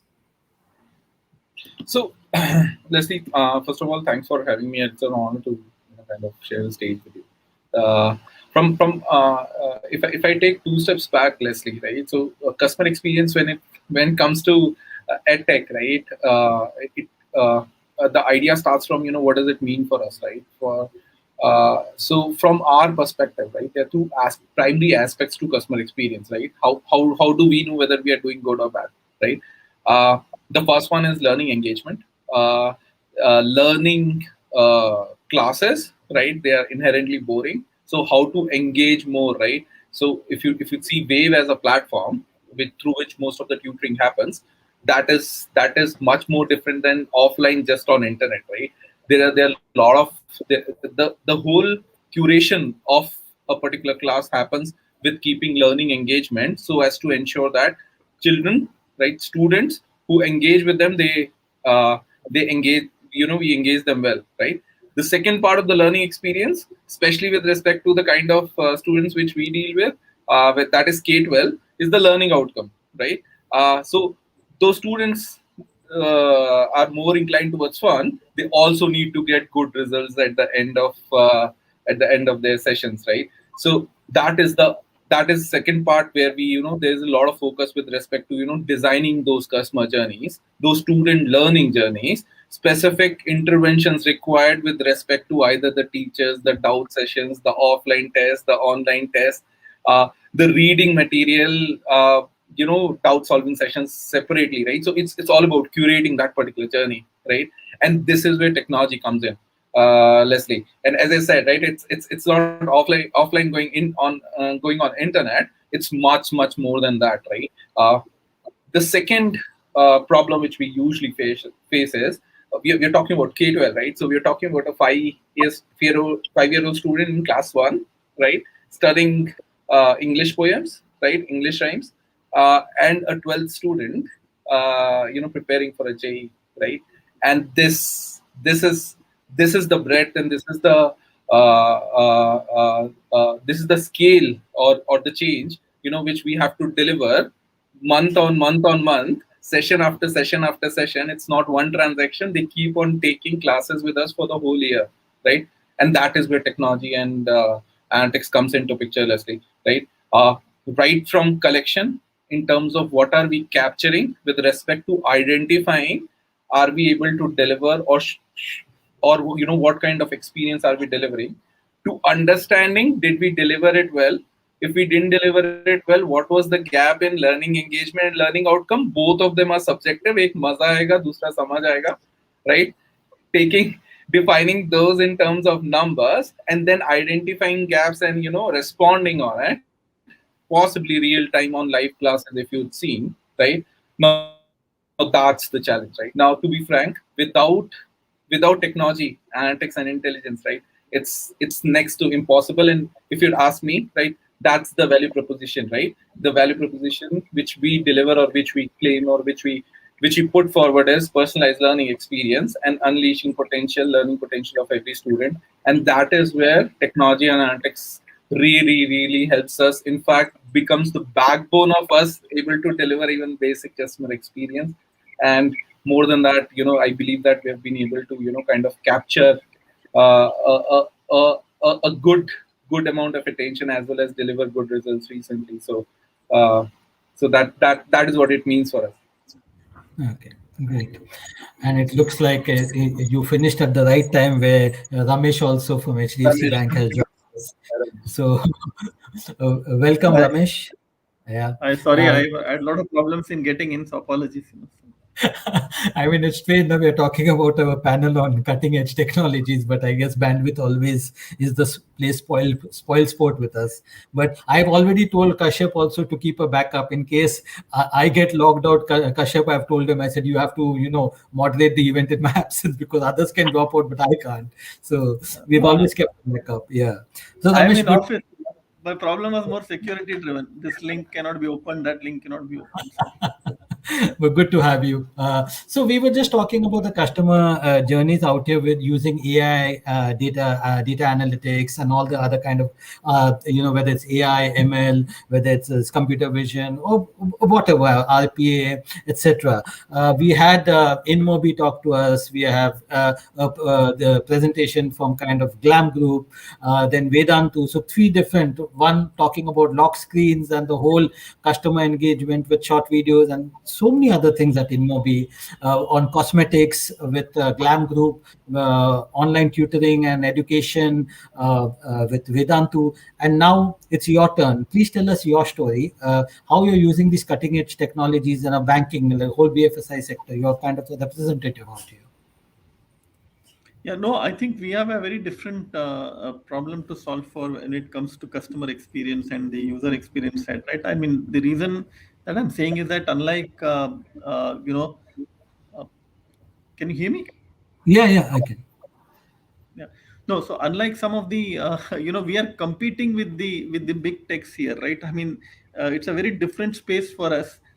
Because you would kind of agree that banks over a period of time have let the user experience move out of them, right? So today you have the most of the mobile apps that have taken the user experience out from the bank. So we have a very different battle that we are fighting. So today you have the the UPI apps, the GPay apps, whether it's the phone pay, everybody, right? The whole market has moved to a stage where a lot of jostling is happening on the real estate on the mobile. So it starts from there for us. So, and banks have been forced to think very differently in that sense. If you ask few years back, banks would kind of conveniently say, it's okay to have just a simple mobile app and then, some user experience, and if basic banking is done, it's done. I mean, and at best, somebody would do an IMPS, a third party transfer, some statement option, and that was good enough. But I think what has fundamentally changed here is with the advent of two or three things that have happened. One, obviously, the industry has moved in a very different direction post the UPI, and then events around demon, around then the COVID has just taken the digitization to a very different level from a banking perspective. And the way things have today, the experience is what really for us is at the center of this whole discussion, and it's become very critical for us to own the space out there, or own the tech IP, and that's a difficult battle, because when you're a startup, you can start from zero. It's a very interesting and easy option, but banks have often been running with legacy tech, with tech platforms that are spanned over 20-25 years, and suddenly you tell them, oh, tomorrow you'll start kind of getting into the latest experience technology with AR, VR, with AI, ML. It's not easy. So I think for us, it's been a very difficult learning. So how do you manage your existing legacy footprint? Because you can't just, it's a bit like changing the engine of a jumbo while you're flying. And at the same time, you're creating that supersonic flight experience on the next door, right? I mean, it's a very different kind of an experience. So what I think at least HDFC is doing, and we have had a very tough 1 year for all the wrong reasons in the media, and the way we've kind of been on the tech side kind of focusing, is we are looking at it as an opportunity. To be honest, we've kind of said, okay, look, this was great, because we also now figured out that at the end of all of this, if you have to change, you have to change with a completely different mindset. So our thought process here has been that more and more of what we call as front-end tech ownership. So we are actually, and part of that also lies in three things. One, we are obviously kind of trying to relook at our front-end experience, from how do we own our mobile apps, and how do we be very, very upfront on that. Second is obviously what I call is the API part of it, which is an interesting layer, because a lot of banks today just leave the API like a classical gateway. We have to go far behind in terms of our ability to kind of fine grain our APIs. And third is obviously the whole journey around the core itself. How much do you want to change the core? And one of the aspects, like you spoke about AI/ML, see, AI/ML on the mobile apps, especially for banking, would only come through when you have the kind of data capabilities that are required to be able to be there all the time, real time basis. That's a tough one, because you're really taking the bank's data and getting that fully engineered before you can even push the AI/ML models, right? So it's not like, okay, tomorrow you write a model, unless the data supports it, the models won't do it. So we have been trying to kind of put that structure in place where you are able to kind of fine grain your entire data. I mean, you're able to kind of re-architect your data engineering. You are able to refocus on your APIs, and then you are able to kind of push into the layer, into the front end layer in a very different way. And I think we have the opportunity in that sense, because a lot of fintechs or the big techs have taken the front end, but if you look at it, front end gives you some of the behavioral patterns, some of the geo data, and all of that stuff. But then finally, the core credit data and the performance behavior data has to come from the backend. So it offers us both the opportunity in that sense to compete, also partnership. Also, in some areas, we'll partner with some of these people, and in some areas, I think we will go it a full go. No? So it's a very interesting play out, and that's where the experience. So today, a lot of cross sell experiences, a lot of personalized, hyper personalized experiences uh, are the need of the hour, and that's where the focus of the bank truly is moving that in that sense. Yeah, what I liked, basically, you came in late, but then you also gave us the opportunity, the challenges, and almost the way forward, which is exactly what we were trying to cover during the entire discussion. But obviously, I will come back to that in a bit. But I really appreciate that entire thing, and that's exactly, Milan, what I'm going to ask you, because typically, I mean, now here we have a clear idea of the user groups. I will be coming to Kashyap in a bit because I always make the analysts wait and give me a perspective later. But Milan, you're the person who actually, I remember our interactions earlier also. You are the person who actually provides these solutions, if I'm not mistaken, both to legacy and to new age vendors. So you have this gamut, you understand this kind of space. You have heard these customer stories, and not only these, you must have heard hundreds of such customer stories over these years. Can you tell us what are these customers from a delight perspective when they are using cutting edge technologies? What are they doing right, and perhaps what is exactly that they could probably better? Yeah. Well, thanks, Leslie. Thanks for having me. I'll just quickly try and answer because you had quite a few questions. So I'll try and give a perspective. Number one is that, see, we are a B2B company. So as automation anywhere, as any software product, one of the biggest challenges, whether and when Ramesh or Deep are on the other side and trying to bring in technologies, is that how do you measure success? And we as a company, as we kind of onboarded 3,000, 4,000 customers in a very short time, we asked ourselves that technology could be great, but what if it is not adopted? And if there is no eventual advocacy, then it all becomes a sales presentation or a marketing material versus the benefit truly getting delivered on ground. So one of the, as a company, our kind of big play is that how do I get customer success? And I think one of the questions you had asked earlier is this customer centricity.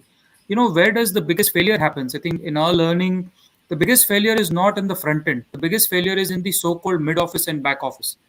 They follow quote unquote bureaucracy or set standard operating processes, saying that my function is over the customer and not the customer over the function. And I think that is where typically that experience SARS for the customer. So you might have very prompt interaction with in a bank or an insurance or any company for that matter.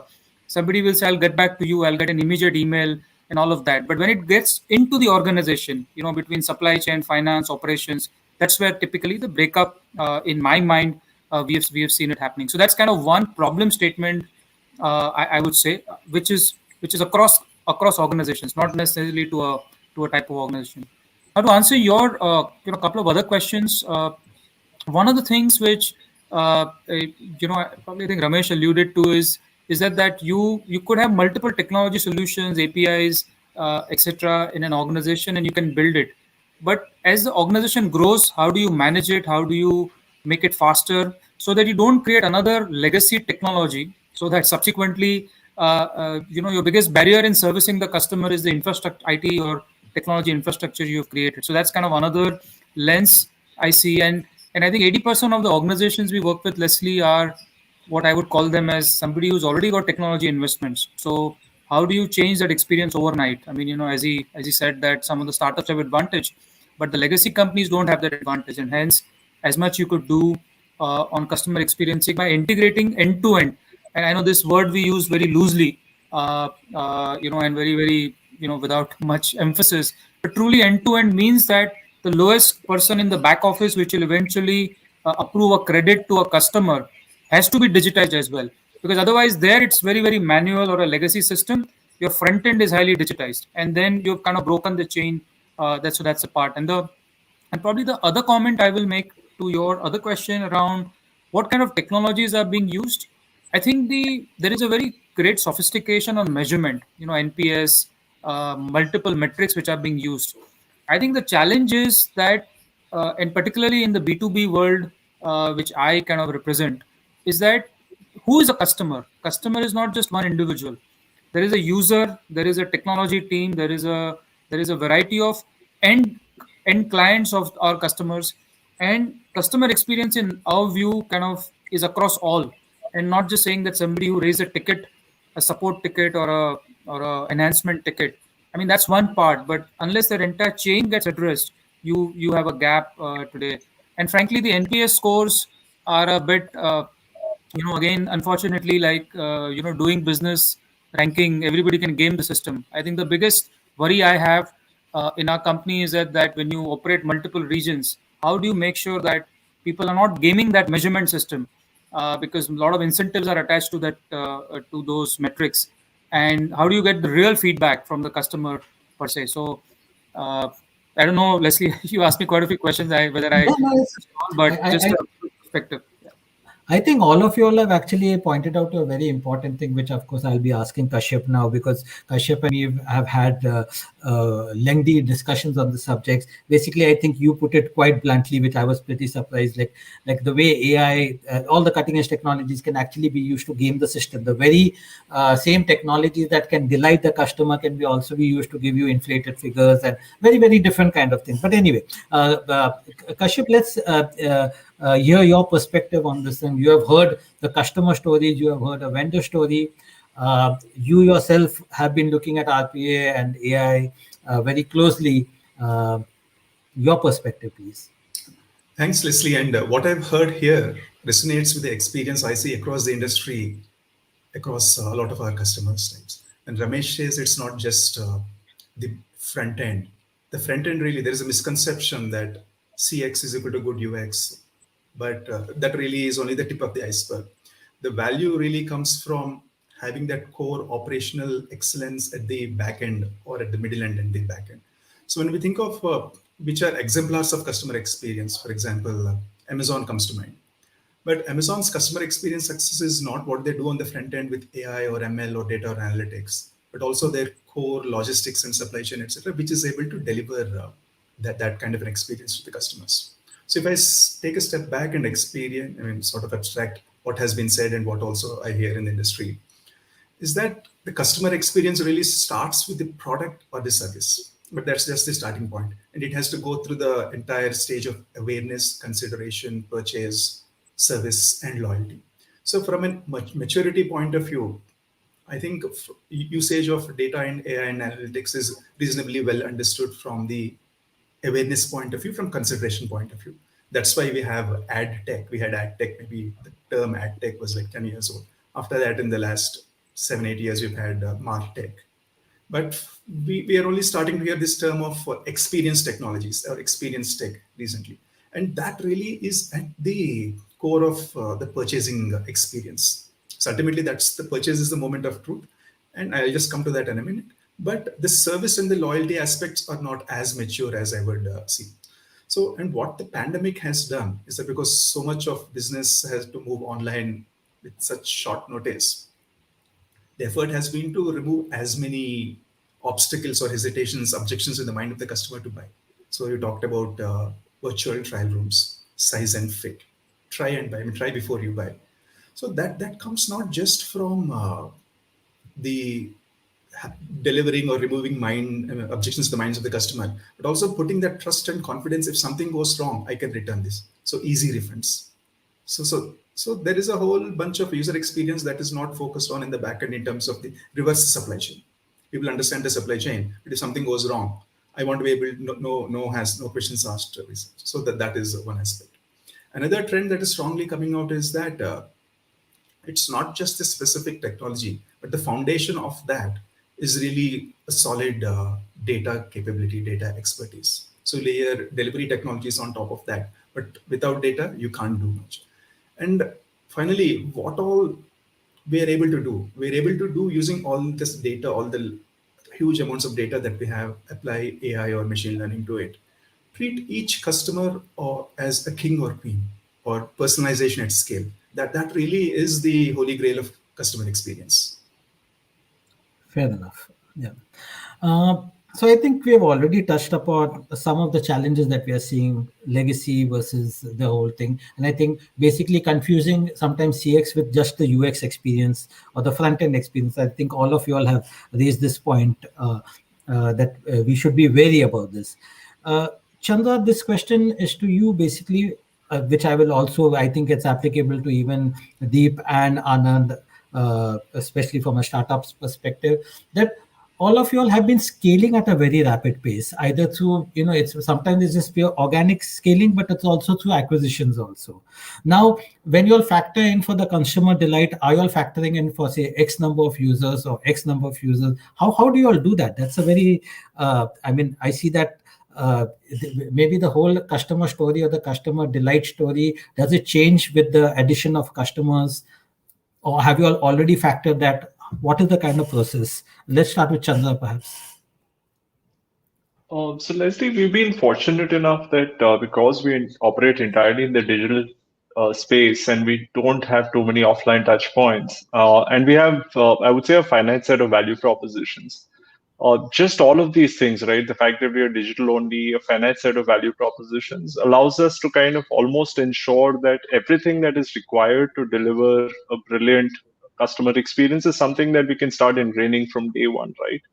So I would answer in short saying that it hasn't been too much of a challenge in terms of doing all of the brass tacks that Ramesh was mentioning, right? Building great UX, ensuring all of that data is logged, tagged appropriately, so that your models don't have to take in garbage data; they are taking in clean data, and then the ability to tie it back also into eventually what gets surfaced in front of the customer, right? In terms of models which can deliver results. So at least we haven't noticed too many challenges of scale, purely because the kind of hygiene that you would require to serve maybe 1 million users, maybe 20 million users is something that you would also need in a little bit more when you're serving, say, maybe 300 million users. Deep, has that been your experience also? So something similar. So basically, at a Good Lamb Group, the way we work is basically we prepare for 10x growth, right? That's how we basically start our journey. And then obviously we plan everything accordingly. And once we've reached halfway, then you plan for another 10x so that we are always ready for the unexpected growth or for whatever reasons, obviously good. So that's how we plan. But at the same time, the kind of data we collect and the accuracy of the data, that is, like Chandra said, is extremely important. That has nothing to do with the growth. So that is our first building block, where the A starts with accuracy of data. So first, whatever we do, we ensure that the data we collect, all the events we collect, whether it's on front end or the back end, that is getting collected properly, that is being tested properly in an automated way. And it's basically then from different sources is put into one single hub, so that when data science team needs, they really don't have to go to multiple sources. So from tech, obviously the scale and everything is required, but at the same time, the data analytics or data science team, they need to have everything at one place. Doesn't matter how many companies you acquire, so that everything has to go in one place. That is our priority one, or I can say P0. That's what we always do. That's in our P0 in our playbook. So that's how we focus. Anand? It's on mute. It's on mute. You'll have to unmute. Yeah, sorry. So for us, it's kind of a mix, Leslie, to be frank, right? So most part of the journey, which happens online, right, that is pretty scalable, right? So 10 students, 10 million students doesn't really matter much, right? But it also depends on, given that edtech is growing now and new customer segments are coming in, and we are also delivering on new and new courses, right?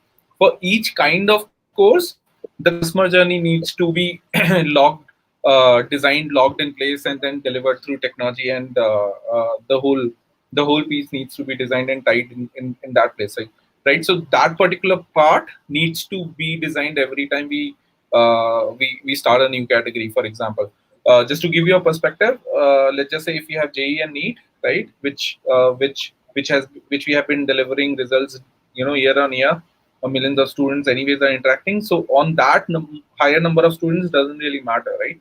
But for example, let's just say if we have just started a reading course, right, oratory course, right? Now those are different kind.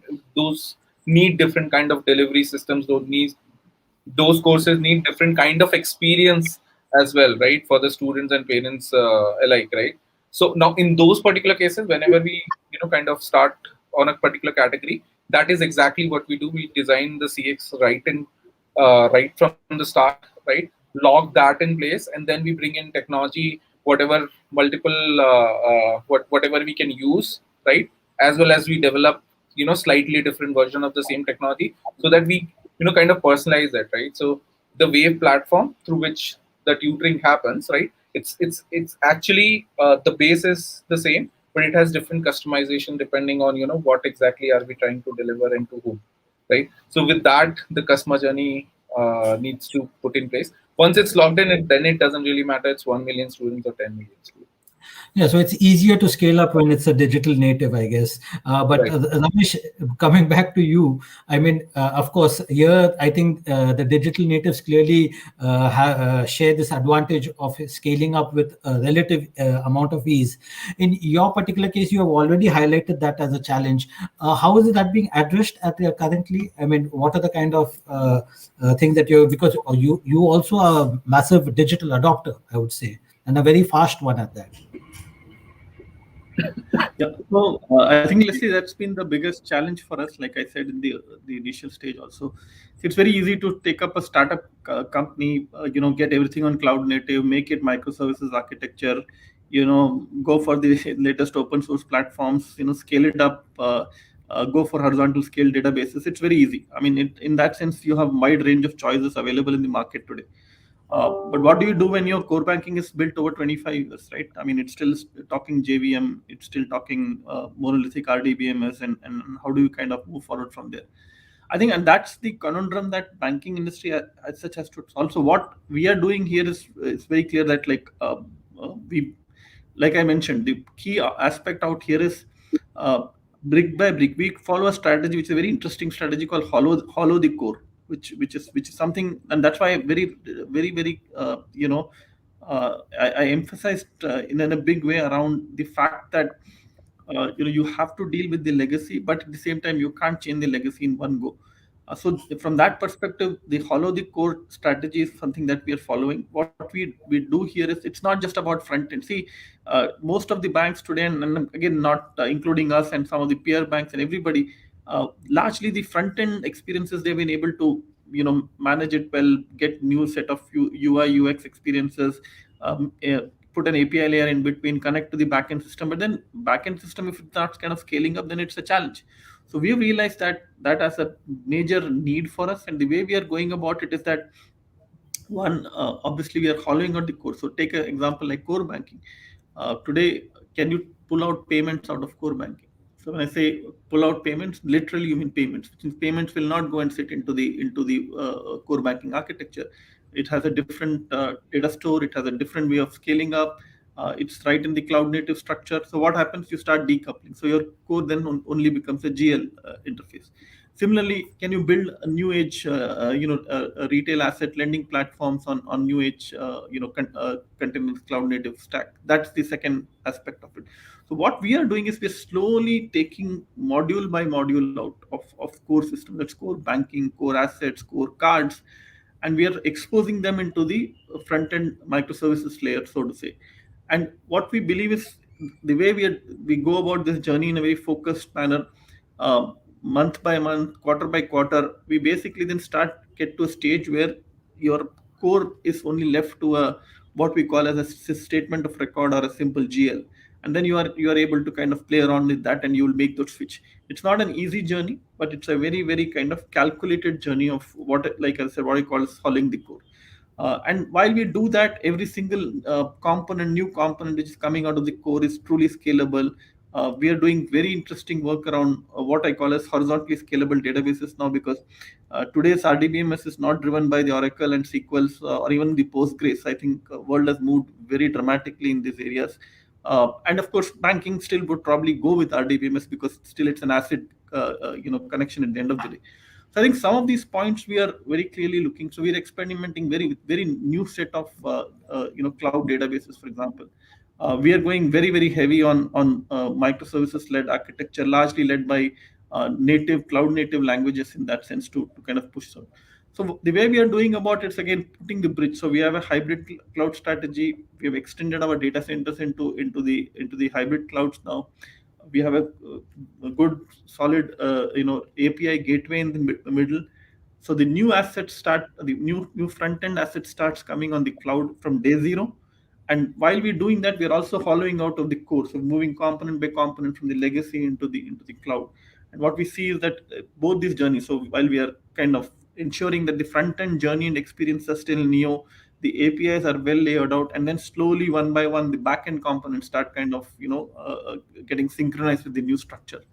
And that's how we are going about it. It's a journey. It's not easy, the scale at which we operate. But that's been the different thing. In fact, if you ask me, last few months, we've been at that journey. So we've created some factories in Bangalore, some factories in Pune, in Mumbai, and we started kind of ramping them up in terms of looking at this follow the core program. So that's been largely the strategy.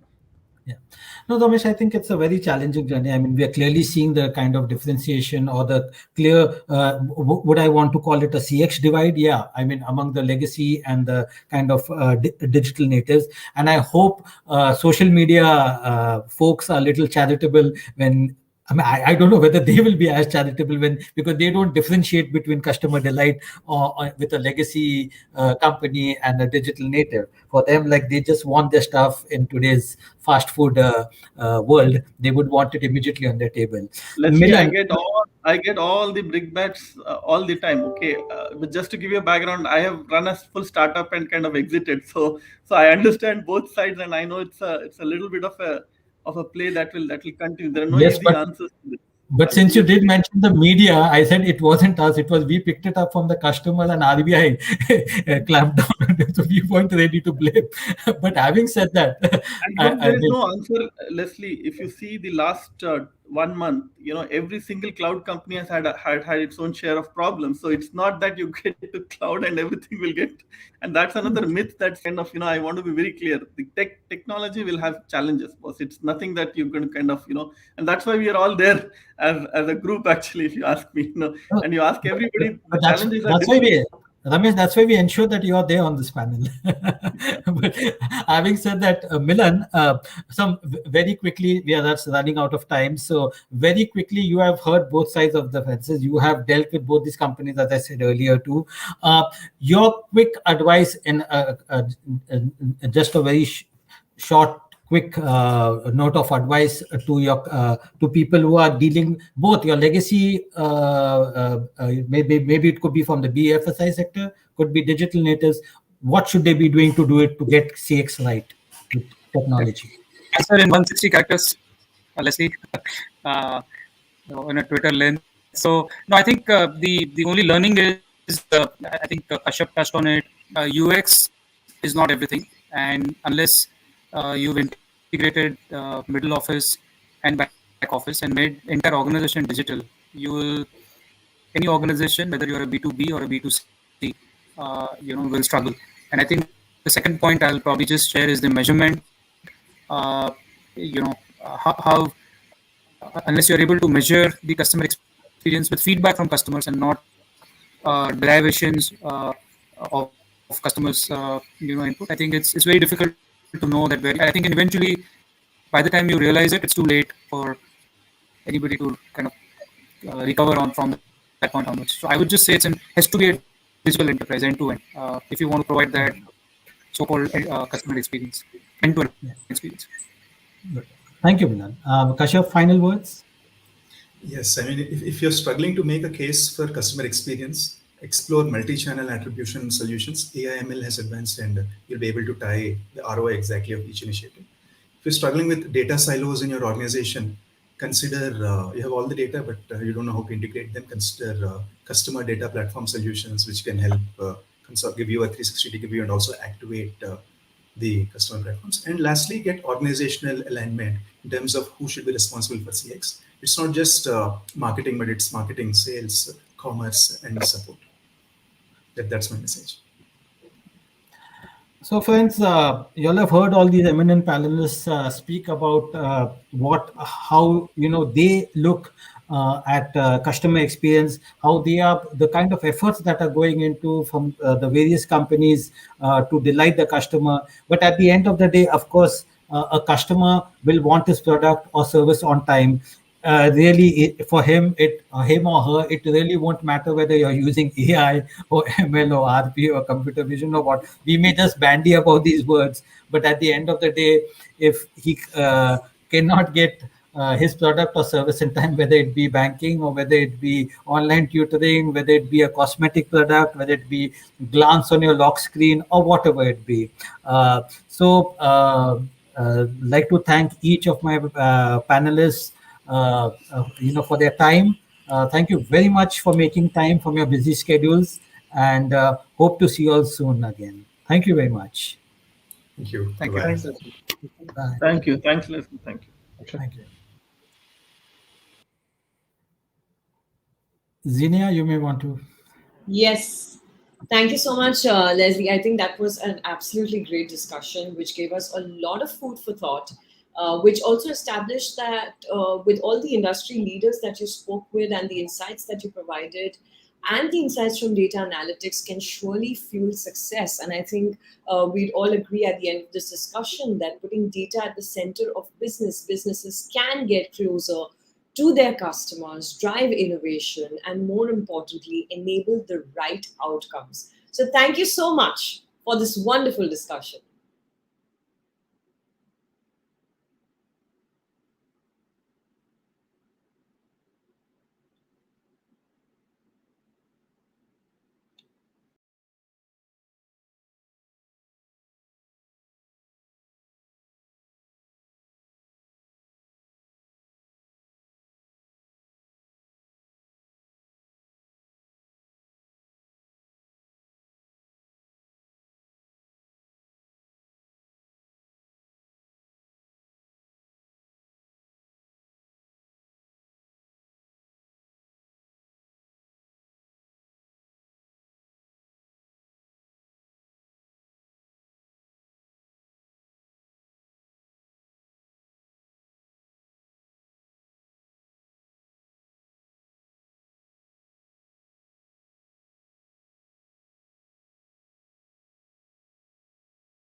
The pandemic has really changed the way we do business.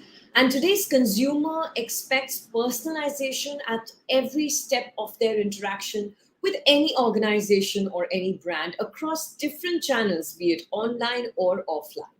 Now, in this very context, the next event for today is a fireside chat on a topic that is top of the mind for every member of the C suite today: decoding CS in a post COVID world, as we all prepare to fit into what we call the new world order that's really emerging as the world opens up once again. It's my pleasure to welcome Mr. Dhananjay Shashidharan, Head Payments and CRM Growers, and Mr. Karan Malik, Account Director, Zendesk. This fireside chat will be moderated by Executive Editor, HT Idea Labs, HT Digital, Shrija Agrawal.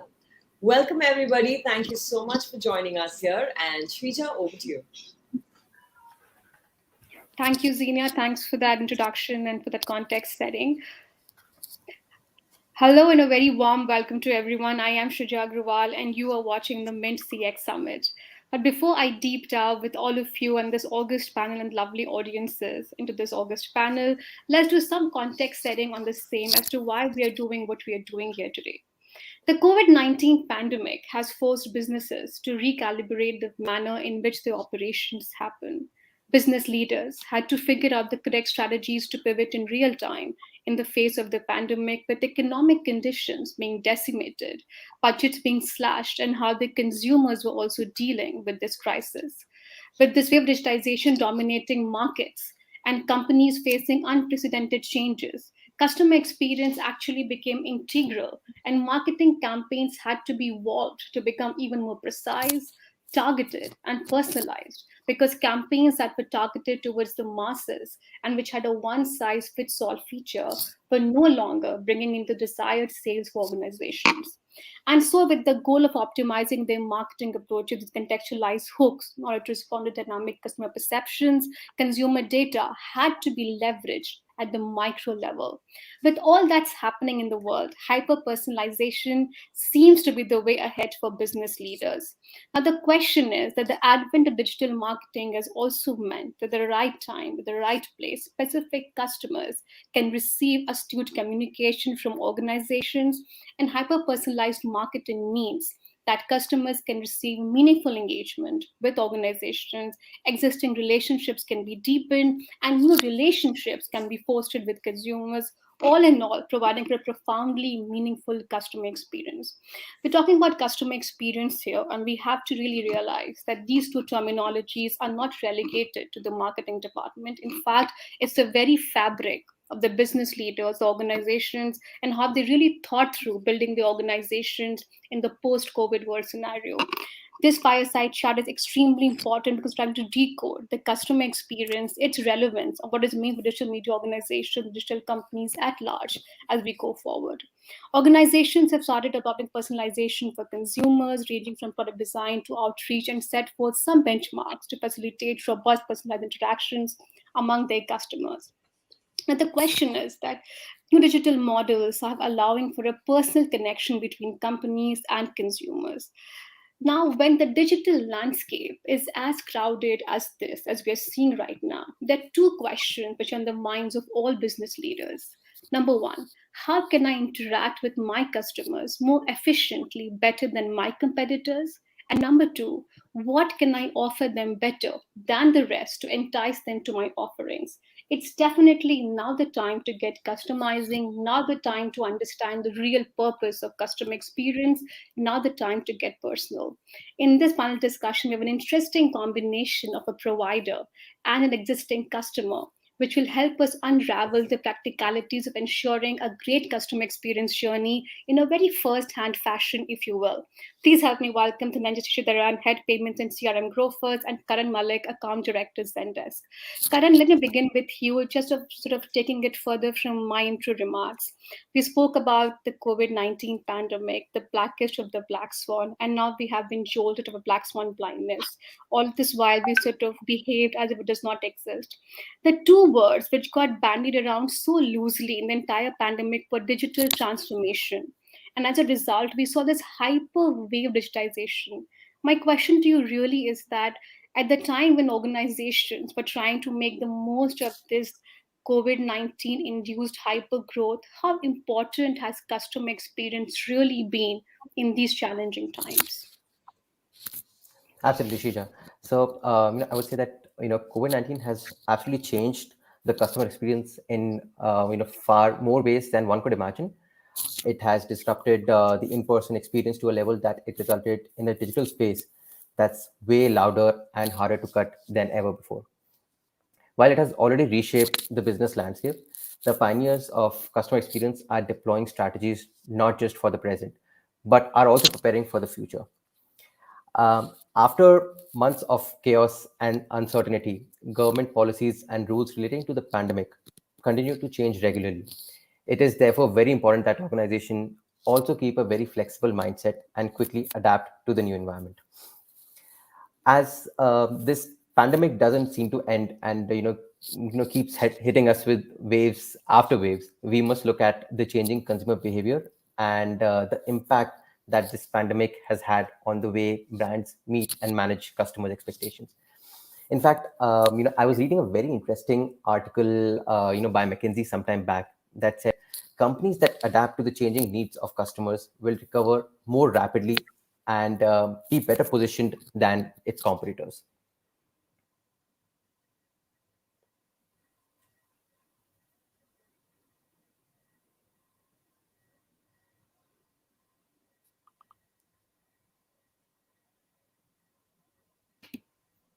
Karan, you could go on. We can hear you.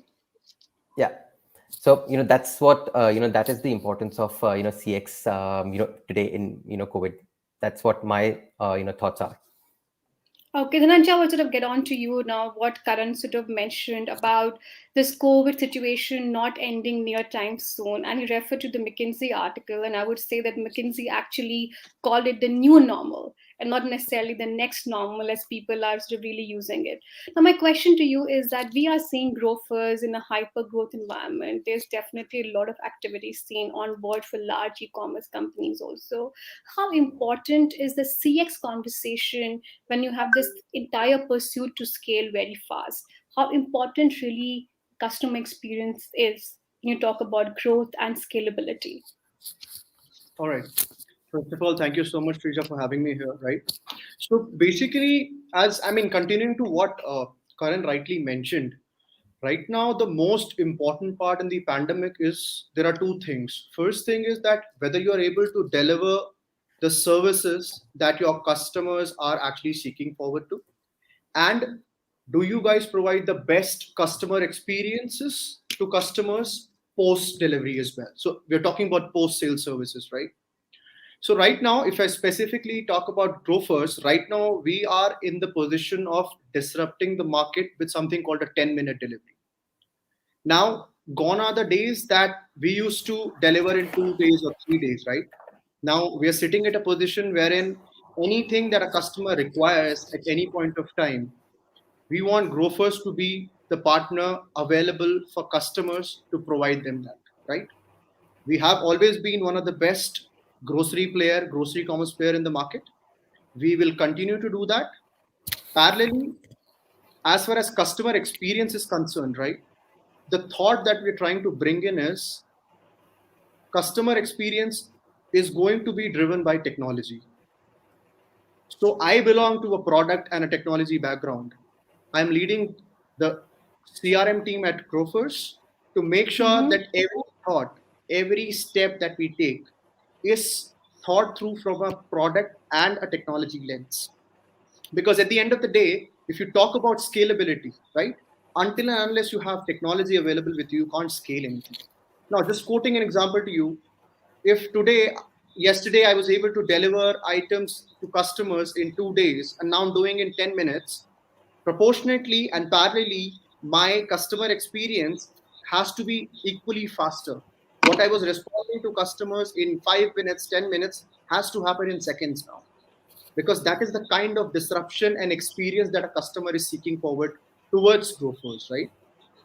So I think customer experience at this point of time is the most important thing for us, because the kind of disruption that we are trying to create in the market, and soon we are going to be 10-minute delivery pan India, we would want all our customers to firstly try the services, and we would also want to make sure that through technology and product development, we are able to provide the best of services to our customers. Because until and unless when you're trying to provide new services to customers, right, you would always want to give the top-notch services, right?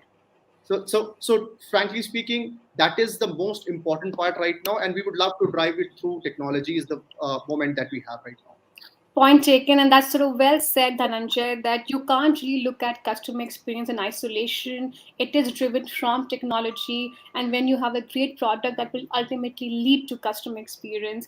And that's sort of a great segue to my next question. You spoke about technology and product, and we have this great combination of a solution provider and a client or a customer here. So if you can give me specific examples or milestones as to how Zendesk really facilitated that, or how do you think, what is the real way in which Zendesk played that role? Karan, you wanted to elaborate on that? Absolutely. As Dhananjay, rightly mentioned that, they are in a hyper growth, phase right now. And, what we believe is, scalability is the key right now. And, how we've been, helped the Grofers team in scaling up. So scaling up, basically means that, how can we get more and more job done, through self-service or, through automations. Now, one of the key areas, to improve customer experience is to boost agent productivity. For whatever reasons, this has been an area which has not gotten the kind of focus it actually deserves. It's been an area that we have focused on at Zendesk, and that is, by way of, providing a very easy to use user interface and creating an agent workspace which boosts the productivity of the agents. So the agents will not have to, browse through various or open various, applications. There's a single UI that we have at Zendesk, and the agents can just, so what the tagline that we have is that we make the agents Superman, because they can, in one single user interface they can have various applications.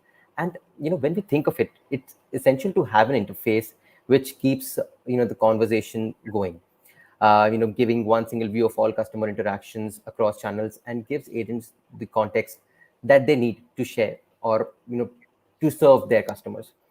That has been our focus at Zendesk, and it also aligns with the areas that we are working with Grofers. Okay, Karan, thanks for that. I want to sort of get back to you, Dhananjay, on that. He spoke about agent productivity, and thanks for the insight here. It's interesting an idea. So I want to understand from Dhananjay, before Zendesk came into your life, what really were the challenges or unique challenges that you were facing, which you think that standalone you couldn't have been able to sort of really face them, and it was really important to get a solution provider on board.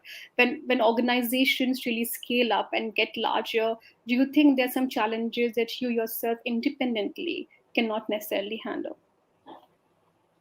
All right. So I think, interestingly, there are many challenges that I would like to talk about that Zendesk have been able to solve for us.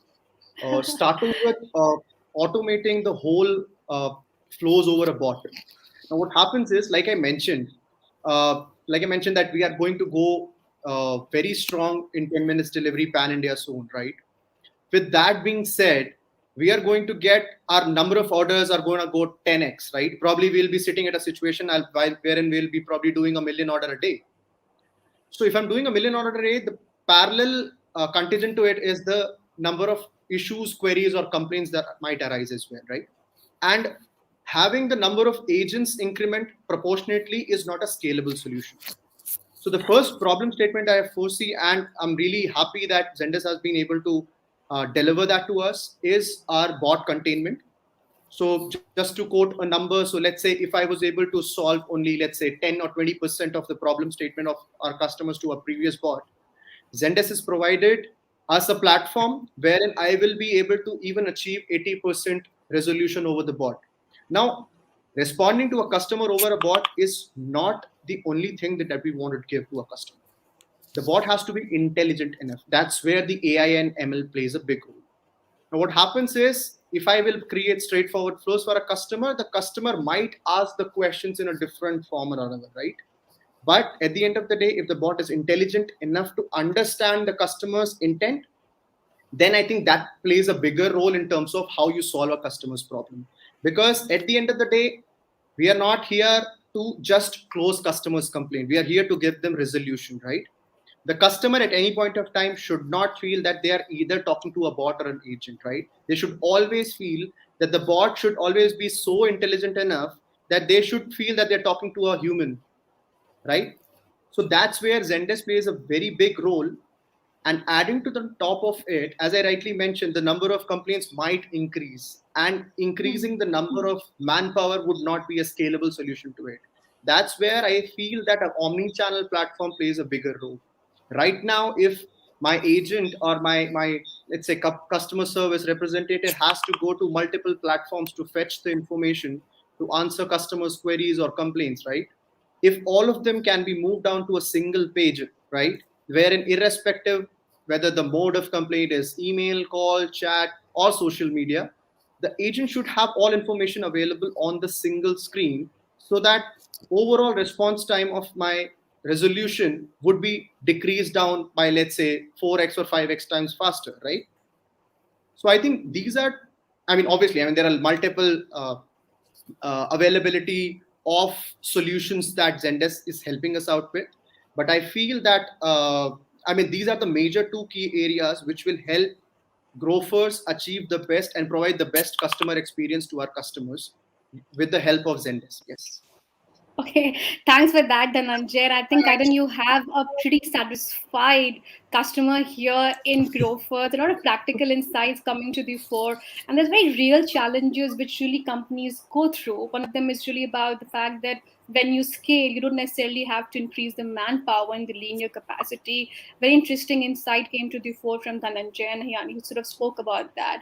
It's not necessarily only about getting customer complaints and addressing those queries, but making sure that the customer experience is of top notch. The second thing that really came to the fore, and the word which really used it on, was omni-channel.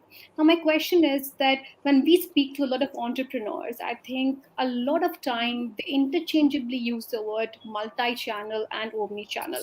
Could you perhaps help us understand that what's the difference between these two, and how does the entire traverse of the journey or the organization's journeys to differentiate when you're an omni-channel, multi-channel company? How does that really matter? Absolutely. So, Dhananjay, can I take this one? Yeah, absolutely. Go ahead. Yeah. All yours. Yeah. So Shrija, as you correctly rightly mentioned that customer experience, it has become super crucial for customers as well as for businesses. What we've seen is that 90% of the Indian companies say that customer experience is more important than it was pre-pandemic, and 56% customers also agree to that. Now we've gotten to a point where business are not talking about customer experience as a differentiator, even in their kind of advertisements. I'll take an example of one of the biggest e-commerce platform that we have in India, and they are their USP, or their advertisements are mostly around customer service, that hey, we deliver the best customer experience, you will not face issues like this and all. So customer service has been the highlight. Now in that light, it is essential for businesses to be omni-channel. That predominantly means that have the presence across platforms that their customers and target audiences value. As you rightly mentioned, I just want to call out a small difference between omni-channel and multi-channel. When many businesses say that they are omni-channel, what it ends up becoming is a multi-channel. Now, what multi-channel means is that you have presence across all channels, but these channels are not seamlessly connected with each other. I'll just take a very small example just for the benefit of everyone. Say, for example, I'm reaching out to maybe grocers here, through a WhatsApp or a Facebook or an Instagram. All these channels are they are all siloed systems. They are not talking to each other. So, for example, if I'm reaching out to grocers team on WhatsApp, they would not have a context of what I'm talking to them on Facebook. So this creates a lot of irritation or frustration amongst the customers, and they again and again they have to repeat themselves. And for something to be truly omni-channel, customers should be able to pick a conversation in one channel and then seamlessly continue it on another channel. So that is basically the difference between a multi-channel and omni-channel. Okay, thanks for Yeah. that, Karan. Getting towards the end of the conversation, don't necessarily have much time, but we definitely need to end this with talking about the future. Where do you think the future of customer experience is really headed? We spoke about quite a few interesting areas here. We spoke about scalability, growth, omni-channel, multi-channel, the confusion arousing with it, and the very fact the customer experience journey has to start from product, and technology is really at the heart of it. One thing leads to the other, and you can't see them as separate or relegated departments. A very interesting conversation. I like the fact that it's a very solution provider and a client combination coming to the fore, and practical insights coming to the table. Dhananjay, my question to you really, if you would quickly wrap up and tell us that messaging is being spoken about so much in this today conversation, social media, and we're really talking about companies and organizations centering their business model on messaging. What do you really think is the future of customer experience, and what is the role messaging plays in that regard? All right.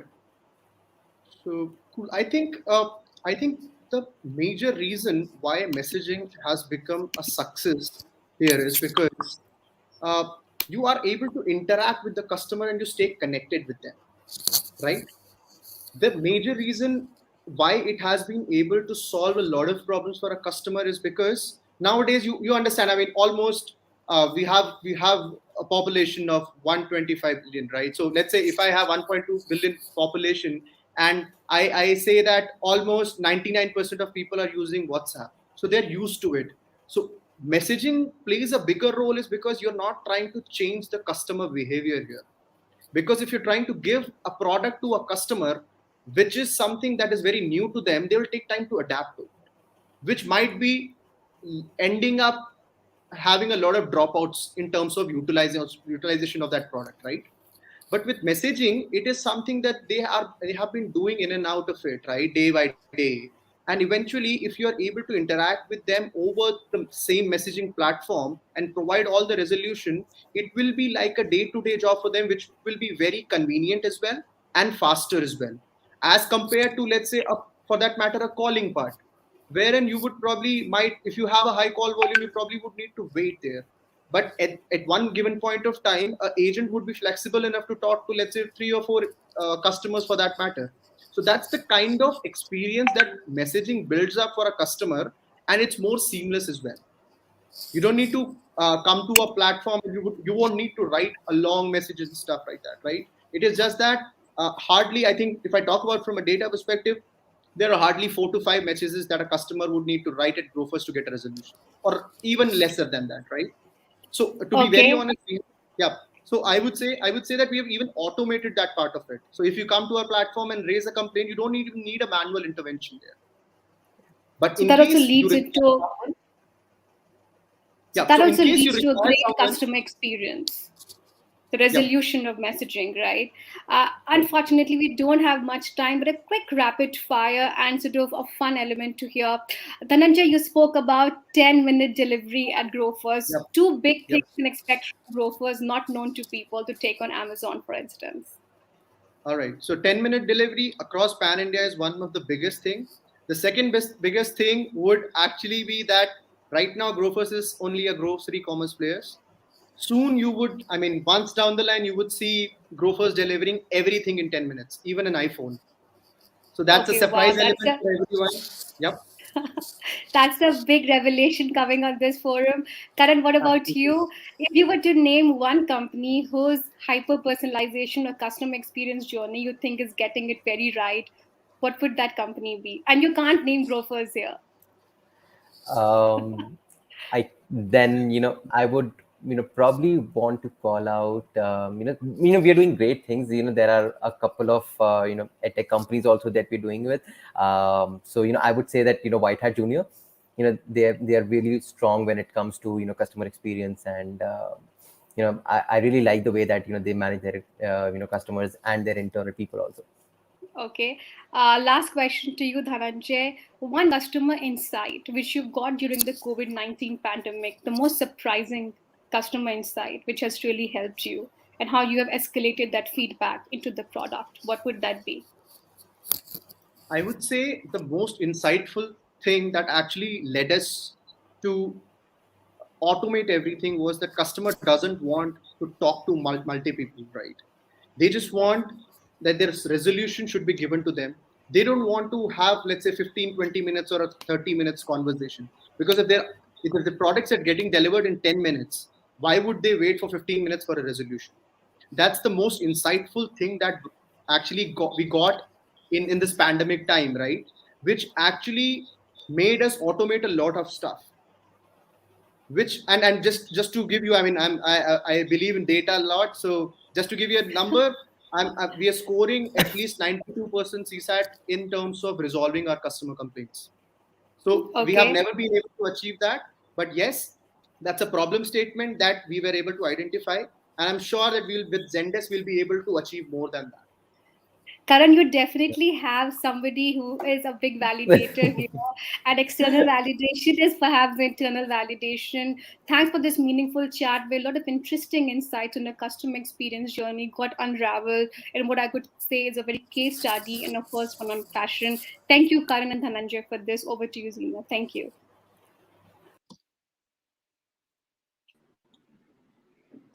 Thank you so much, Shrija. I think this was a very interesting session. The sharing of so many perspectives, especially from both sides, was what made it so interesting. And thank you for asking the most relevant and insightful questions on behalf of all of us. Thanks, Zina. Bye-bye. Take care. Bye. Bye-bye.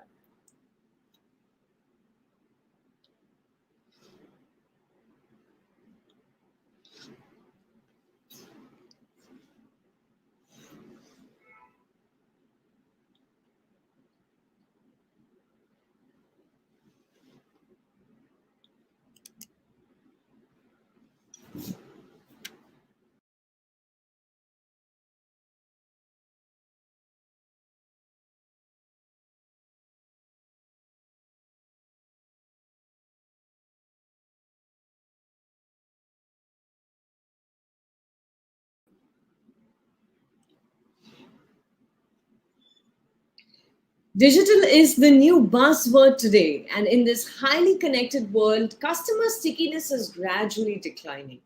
Businesses are looking for ways to hold on to the customer attention, and data can play a major role in personifying brand image and serving as a friendly check on customer well-being and satisfaction.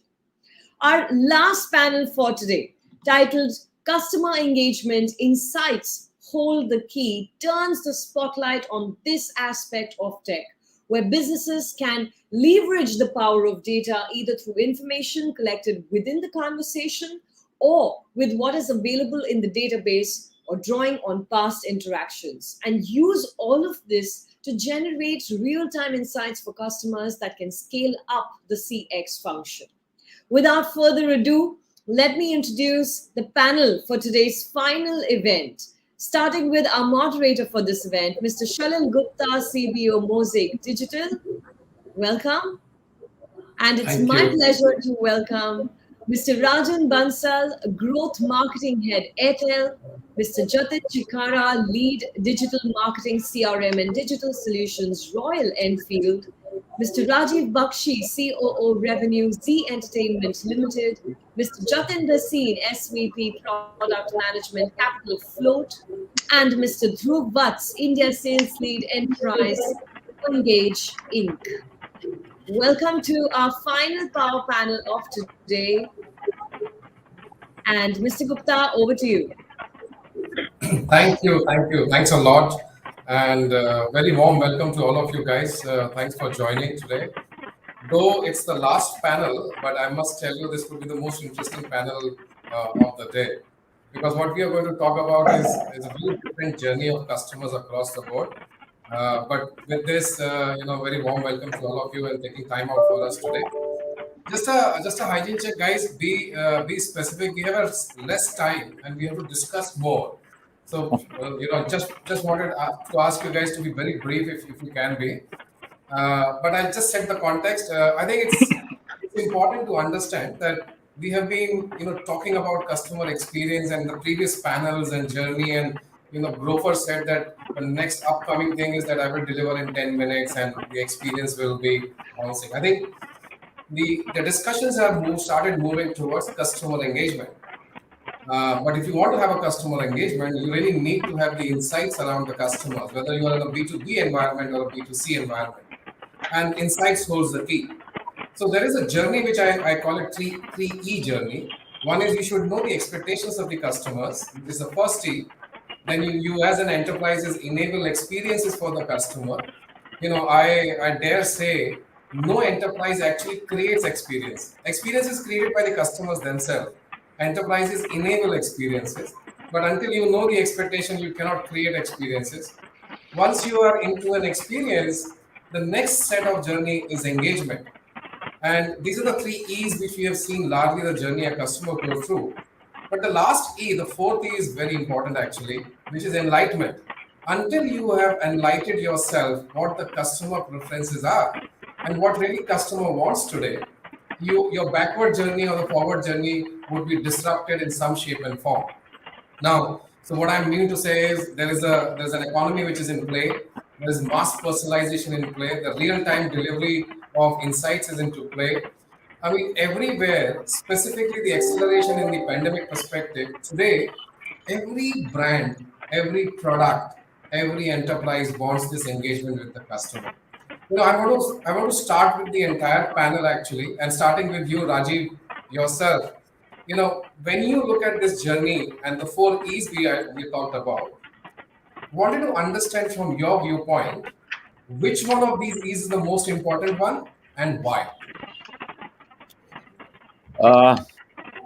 Charles, thank you for having me. A very warm evening to everybody on the panel. Say it's difficult to choose one when all 4 are actually interconnected. So I don't think where we reach actually is not a matter of choice anymore. I think the reality is that we all are operating out of necessity. I mean, I think it will be, it won't be appropriate to suggest that we are trying to do something in advance. I think we're all responding and reacting to what is happening in the environment. But if I were to, you were to put a kind of a push on this point, I would say engagement, I think, is the paramount metric for us, especially in the entertainment world, where we believe entertainment is the one which leads to conversion, and engagement is what we actually promise to our clients. So I'm glad you mentioned B2C and B2B, because on one side we have a consumer, other side we have a customer, and we have to look after both of them equally, right? Our customers sometimes demand more consumers, or a consumer demands less interference and less customer. So I think it's a game of balancing. And I think where we sit as a media company, we have to balance these two so that both are equally served. So that's what I would say in my opening response. I'm going to take the cue of you to keep the answers short so that we can have more debate. Sure. Thanks, Rajiv. Thanks a lot. I think you said it very well. It is the most difficult question anybody will ask, like which E to choose, because they are so interconnected and interrelated that it is very difficult which one have more priority of a degree than and etc. But when you allude to your industry, like for example, the entertainment, the content needs to engage with the customers better, and I think the customers are all across regions, culture, languages, and so it becomes very difficult for an organization like Z Entertainment to drive engagement for it. We'll continue our discussion. I just wanted to go back to Rajan. Rajan, you are also on the same industry, right? Growth marketing, head Airtel, right? There are only 3 telcos left in the country today. I mean, as far as I understand. For you, having BSNL, child, you're forgetting BSNL. Yes. I think Rajiv Shaila is being a bit more futuristic. But Rajan, continuing the discussion where Rajiv actually left, right? It is very important for us to drive engagement. And as you have seen telecom players, I think for last, I would say 20 odd years, we have been driving from a voice perspective, data perspective, but now these services are coming into play. I think whether you are a B2B customer or a B2C customer, your services on the top of the data layer is now becoming more prominent. Now, during these services, how do you plan to engage with the customer? How do you build that engagement? And it has to be at scale, guys. Right, Sharil. So just building on what Rajiv said, see, I think engagement is a buzzword for the last couple of years now across industries and not only entertainment or telco. And I think largely everybody's trying to solve for it, right? Some is at the end of the tunnel, somebody at the mid of the tunnel. I think the next problem to solve in my view is because today what happens, right? Everybody's starting digital first journeys. They're building good products. They have whole ML or a data science models with them. I think this whole piece which goes beyond engagement, right, which you're calling it as a fourth E, right, enlightenment. I think that holds the key somewhere in my view. Uh, Today, what we are effectively doing is we are bringing offline consumers to the digital world, right? Either they are first-time users of a product or service, or they are migrating from one channel to the other. Uh, what we end up doing is building a good product for those consumers somewhere, uh, and then we also expect consumers to engage with it, right? But how do we go one step beyond that engagement and actually solve for the consumer needs? Because we must remember today that consumer in his previous experience was chatting with an offline guy where he can have a conversation and solve anything right on the go. How do I replicate that experience in offline, and how do I bring the right level of consumer inciting within those digital journeys? I think that's the next level of achievement which we all have to do somewhere in my head. And I will just add a small example where on the payment side, right, which is where we are trying to go deep in the coming years. On the payment side, Airtel had fabulous journeys. We have good success rates and everything, right? Good products built. Still, we were trying to figure out why there are some people who are dropping off a lot from the checkout page. And to our knowledge, we solved for engagement. There were all channels lit up, journeys were seamless. We solved for everything, right? But still, there was a huge drop.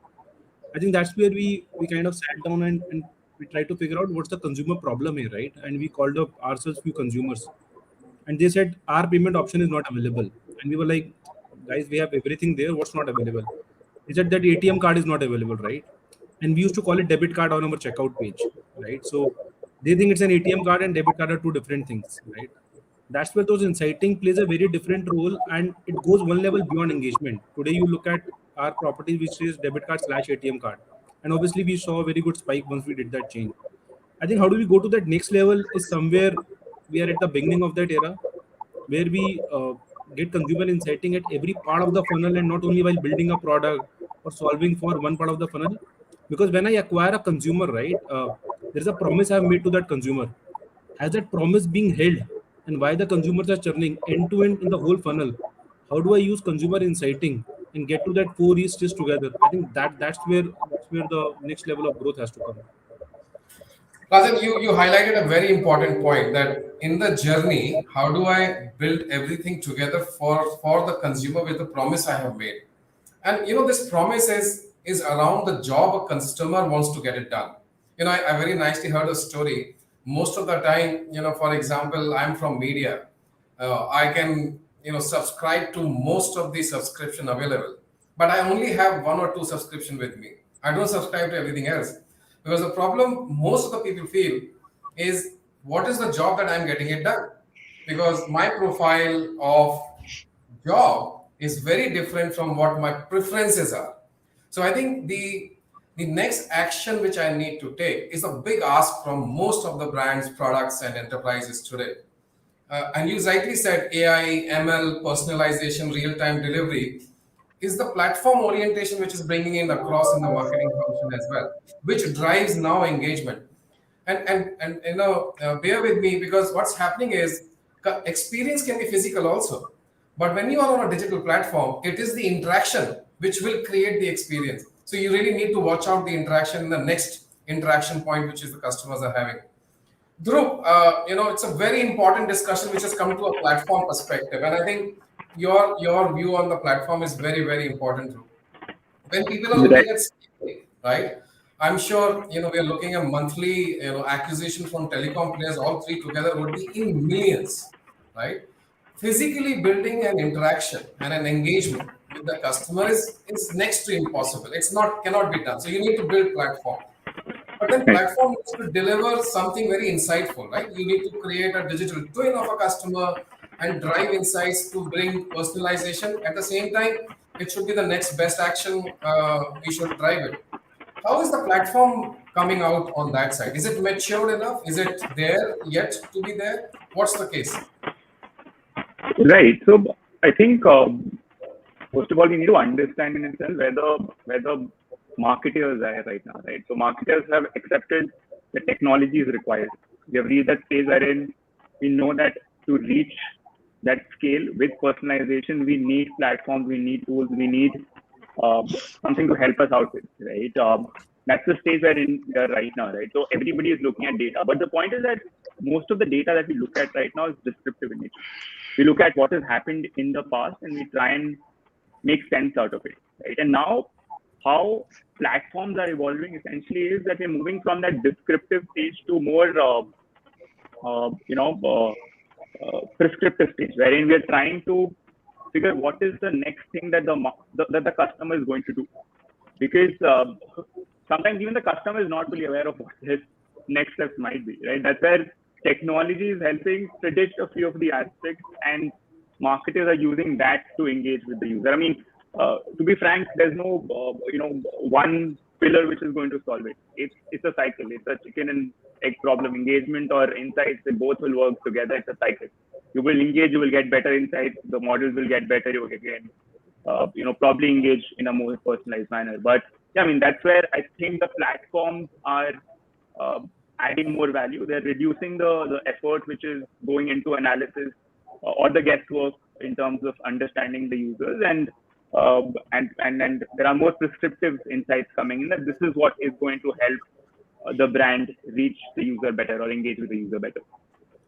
Thank you, Dhruv. Thank you. I'm shifting a little bit gear here with two Jatins with us, right?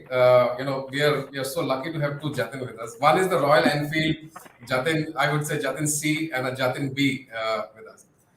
Jatin, I think in the market, if you see the history, NPS is being treated like one of the best benchmarks of any, and say that our NPS is better than the competition. and then our revenue streams and etc. are calculated according to. I mean, recently I've found that NPS has become the hygiene. It's there, it's important, it hasn't lost its glare there. But I think two more important things have come across, right? One is attractiveness and relationship. When I say attractiveness, I'm mostly talking about how attractive is the brand. I may not be customer to you, but I want to be the customer for you guys, right? How is and especially in the millennium, you can amazed by the such kind of attractiveness across the brands and non-brands they have it today. Then you have relationship. So you're already a customer. How do I build my relationship? Now engagement is the journey between being attractive to being, having a really solid relationship with the customer, right? I mean, Royal Enfield is a cult. I know it's a dream project for me to drive Royal Enfield when I was in college. But today, Royal Enfield is very different, right? Now, how do you being attractive at the same time, build solid relationship with the customers? I think it's a very important question to address, and both the Jatins, very different fields. But I think Jatin, I will start with you. Thank you, Salil. I think it's a very relevant question for us, because we happen to be a brand, who is not just trying to deliver frictionless journeys and experiences to people. We are also a brand who are trying to deliver basically those moments which will be remembered. Just because so anybody today, you said it yourself, it's one of your dream projects to actually ride a motorcycle maybe to the Himalayas, and that is that is the case with anybody who today purchases a Royal Enfield. It happens to be a very emotional purchase for a person, which means it brings us right at the spot to ensure that we are delivering to their expectations. So we talked about the four E's right in the beginning, and it all started with expectations. So unless until you understand the expectations, you do not know what experiences to deliver, and enlightenment is far away. So the idea is NPS, yes, it is something that we actually pivot a lot of our decision making on. However, I feel listening to the customers is not just left to those surveys that are being sent out, or the information which is being collected. I think there is a lot more that goes into it, ranging from the information that you're collecting across your own platforms, which is ranging from your website, as soon as a person lands there for the first time, to how people are engaging with your brand across social media platforms. What are they saying about the brand? And that is the real time and the the right kind of a feedback that is coming your way.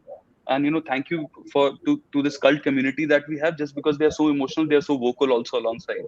So they also help us with all the feedback there is, which can be then taken to, of course, the consumer journeys that we guys are trying to build for them, which are frictionless. And of course, that also goes back into the products. So we kind of in some ways are able to deliver on their expectations and deliver the right kind of experiences which we really want to kind of build our customer experience on. So what's the metric at your end today? I mean, when you're looking at engagement metric versus your, let's say, physical product metric, today, would you say that your engagement metric is better than the physical product metric, or? I would say so, actually. I would say so. Right in the beginning of the pandemic, when it was May of 2020, there was a report which came out in which Royal Enfield happened to be amongst the top 5 engaging brands in India. We cater to some 4% of the total motorcycling audience in India, and kind of figuring in the top 5 in terms of engagement numbers. I think it was a feat in itself. So yes, like I said, it's an emotional community. They expect a lot from the brand, and hence we have to ensure that we keep them engaged as well. So there are a lot of physical and digital experiences that are delivered from the brand at all times. While not everything will kind of convert into sales for us, but what we feel is that today, if you're delivering the right consumer experience, conversion will happen. Okay, so got it. So I think I'm going to Jatin B to you as well. But let me build some example here. Recently there was an outbreak of not outbreak, downtime of WhatsApp and Facebook and Instagram, right?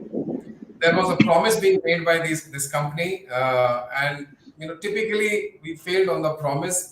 The amount of revenue lost was in the tune of $6 billion. Okay, that was The single downtime for one night, almost one night, there was a downtime. We don't know yet what the issue was, right?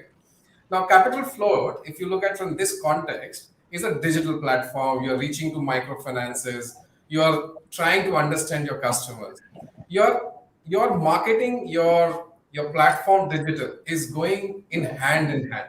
You cannot leave one behind and progress on the other. And you have seen the drawbacks of it, right? So how do you now think as Capital Float, you would like to bring it forward, your relationship and attractiveness to your customers? Yeah, thank you, Shal. And thank you for having me here. It's nice to be with like such eminent speakers here. And I come from a very different industry in comparison to most of you here, right? However, CX is at the core of anything, right?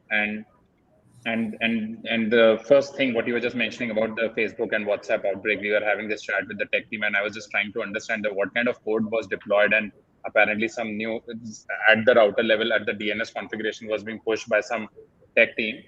However, I think if anybody would have taken the blame, the entire team would have been fired, and apparently it was told that it was the bots who introduced that code. So nobody can blame eventually that. But having said that, irrespective of industry, I feel CX is at something at the core of it. How the vision for Capital Float is to be #1 buy now, pay later platform in the country, for which we will be targeting hundreds of millions of customers, right? So we are already at 3-4 million customers. We are acquiring 300 to 500,000 customers on a monthly basis. For us, we measure this in two ways: activation and then retention. Activation is when somebody takes a credit product for the first time across hundreds of merchants out there. And then we measure the repeat transactions, right? So for us, while affordability is something where the customer inherently need our product, right? It's not too much of a push-based product. However, in our case, we have to create this trust for the customer to come back again and then transact, because on an LTV basis, we only make money after a certain number of repeat transactions. If a customer makes just one transaction and goes off, probably the NPAs would be much higher. But for a repeat customer is where the NPAs for us go really down and almost become zero after like 5-6 transactions happening, right? So for that, we have to engage the customers and create that trust. And the trust is not just being created by creating a better CX, by being more transparent, by talking about if there is any late payment fee charges and so on, if the customer is truly aware of. In case a customer ever realizes somewhere midway, while the customer would have done one transaction looking at our ads or integration with multiple merchants, and probably that dire need if the customer was wanting it, the customer is never going to come back to us. And we need the customer to be back.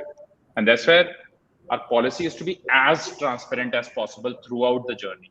While our journey is so seamless that the customer gets onboarded in real time in less than a minute, and we can't like talk too much, unlike let's say a Royal Enfield or Z or Airtel, where the customer can come and it's I would say primarily content driven, that because I have to watch a certain movie, I would install Z5. In case it is on Sony, I would install Sony. In our case, the customer make a purchase decision first and look out for affordability options. Now, a brand can be out there and being known to the customer, but once the customer selects it, is where our journey just starts. That have the smoothest experience, and then have enough trust on us to continuously keep making those transactions. Thank you, Jaydeep. I think thank you for highlighting journey is important. And I'm going to again go to the third part of the discussion. What I have seen clearly is that today technology platforms actually provide something called journey lake. And you can dump down millions and millions of journeys of your customers into a data perspective and create a sort of an algorithm, short of saying AI ML algorithm, which will give you the top 10 best journeys you should deploy in the market and scale it and keep on evolving it, right? So I'm going to Rajiv yourself first, and then Dhruv, I will come to you. The one word which we have been hearing is called, omni-channel. So we need to be present in omni-channel perspective. Every interaction, every point of customer is important. And I'm going to change that, because in the pandemic perspective, what I realized, omni-channel is not important, omni-consumption is important. And specifically, when it is Z Entertainment, Rajiv, it's very important that your competition is Netflix. Your competition is Amazon Prime. I mean, if you look at the cost of acquisition of a customer is going going rooftop today, right? And a huge amount of let's say competition is there. When I'm looking omni consumption, I'm consuming from phone, I'm consuming from TV, I'm consuming from tablets.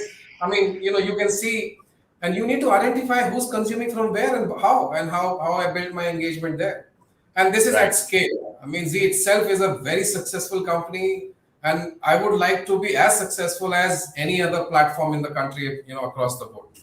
So first is your viewpoint from shifting an omni-channel to omni-consumption, and how do you think you have a vast experience from discovery to Z, I would call it. But then over to you, Rajiv. So let me kind of break this down. See, we operate about 50 plus channels. We are consumed by about 700 million consumers in India every month. We are consumed in 12 languages. We have to be present in at least 12 to 14 genres of content. Then that's only linear television. So the other set of my kind of responsibility is Z5, where it is on-demand content, which is roughly around 200,000 hours of content to be consumed at any time by anybody at will. Now, to complicate this further, we have mobile device, we have iPad, and now, of course, CTV is, progressing at a very high click rate. Omnipresent, omni-consumption, omni-marketing. You can add as many omni as you can to a media company, is going to be less. So our job actually, and I'm going to use 2 E's, which I think we take it, and I've tell my team to take 1 E less seriously and 1 very seriously. 1 E is entitlement. I think those days are over. And that goes for not just media company, or any brand category. Most of the people felt that if you have dominant distribution, if you have a recall of a brand, you are high kind of reputation, you can have entitlement for a period of time. Now today you can actually vanish out of business in a quarter. Our business is measured every day. So we are in 24-hour business. Just like Airtel, we have to be consumed or not consumed every minute. Now, the other E, which I think is very important, because all your E's that you presented were from a company point of view, but I look at the E from a consumer point of view. The real E is a consumer is interested in, is called excitement. Am I able to excite the consumer? Because I have to excite him or her every day with every half an hour content that I produce across my 50 channels. That's hell of a task. So I think if you stay humble to the task and you take entitlement out of your head and you understand, and again, I think Rajan, you said, and then Shalini, you also used the word promise. Promise, I think everybody tries today to come good to the promise, but the definition of benchmark of promise has dramatically changed.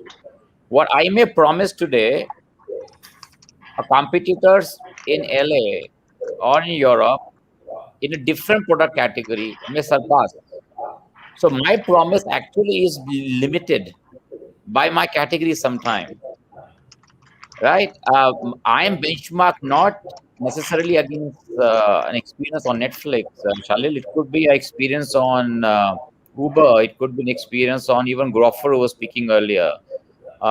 So I think the word promise itself has to be relooked. And in fact, my personal kind of obsession is to look at beyond your competition set. I think those days again are over.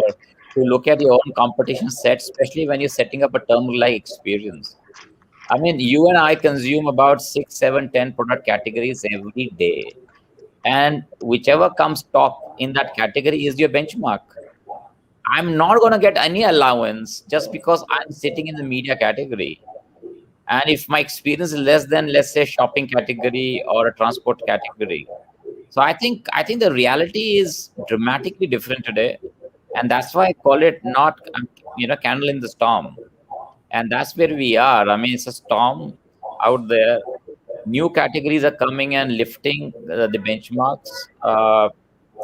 The great news in all of this is that consumer is willing to spend more for higher value. Now, how will you create the higher value is on to you.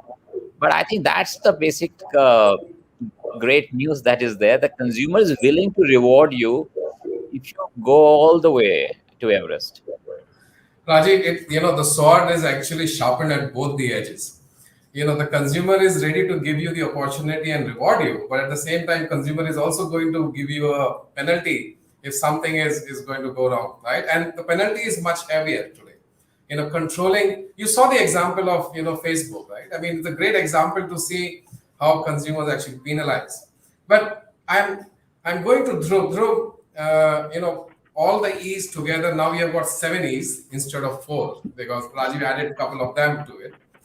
And what he added, as Rajiv added, was the complications around it, right? Similarly, from a Rajan's perspective, as well as Jatin from a Capital Float perspective. And this has to be delivered by the platform, right? This cannot be a physical aspect, or we can put resources onto it, physically analyze it, and drive it.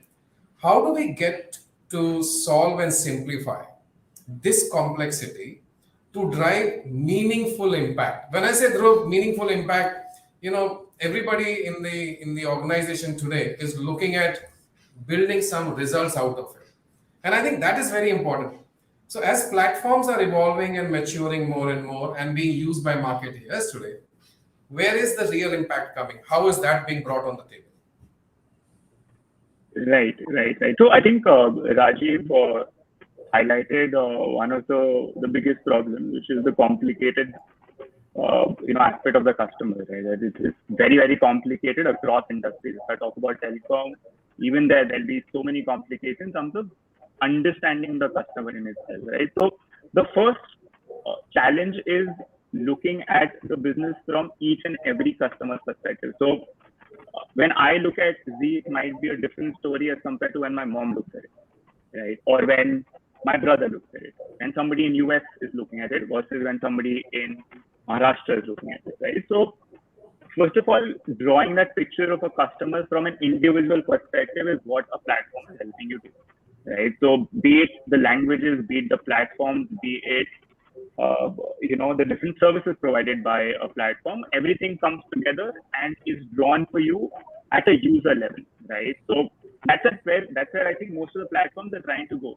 Essentially, personalize the experience to an individual level. I would still say that there are complications associated with that, but that's where the platforms are headed. And that starts from drawing that picture of a customer at an individual level.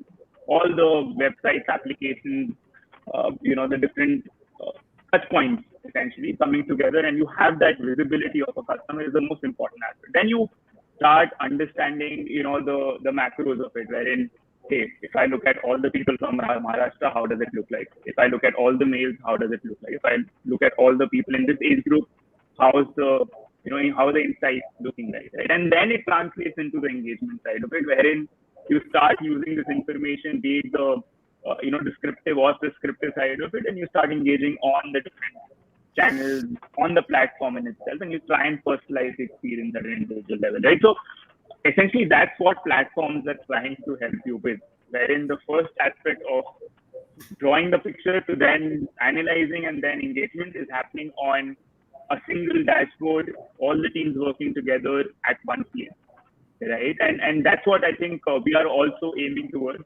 Essentially, there are multiple aspects of it in terms of the final metric. If you said the value generation, it could be, what level of insights I'm providing versus what delivery am I able to generate for you.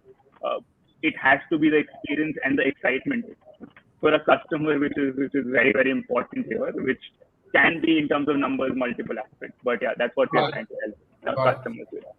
Dhruv, very rightly said. And I firmly believe there are 3 pillars to it. One is your customer, your physical customer, whether B2B, B2C. And then you have your digital twin of the customer. So you should know what the customers, and I think digital twin is more powerful these days than actually customer knows themselves, right? And we have seen large big techs have been playing around on that. But the third pillar, which is not being eluded today, is all about data twin. So while you have a digital twin of a customer, you also need to build a data twin of the customer.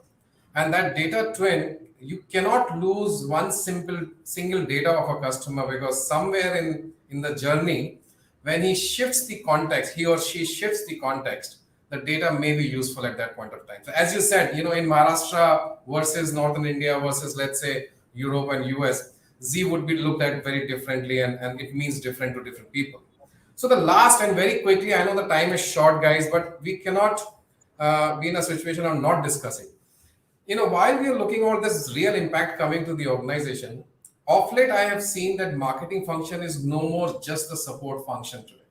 It is a function which is holding a profit and loss function. It is a function which is directly responsible delivering business results to the organization.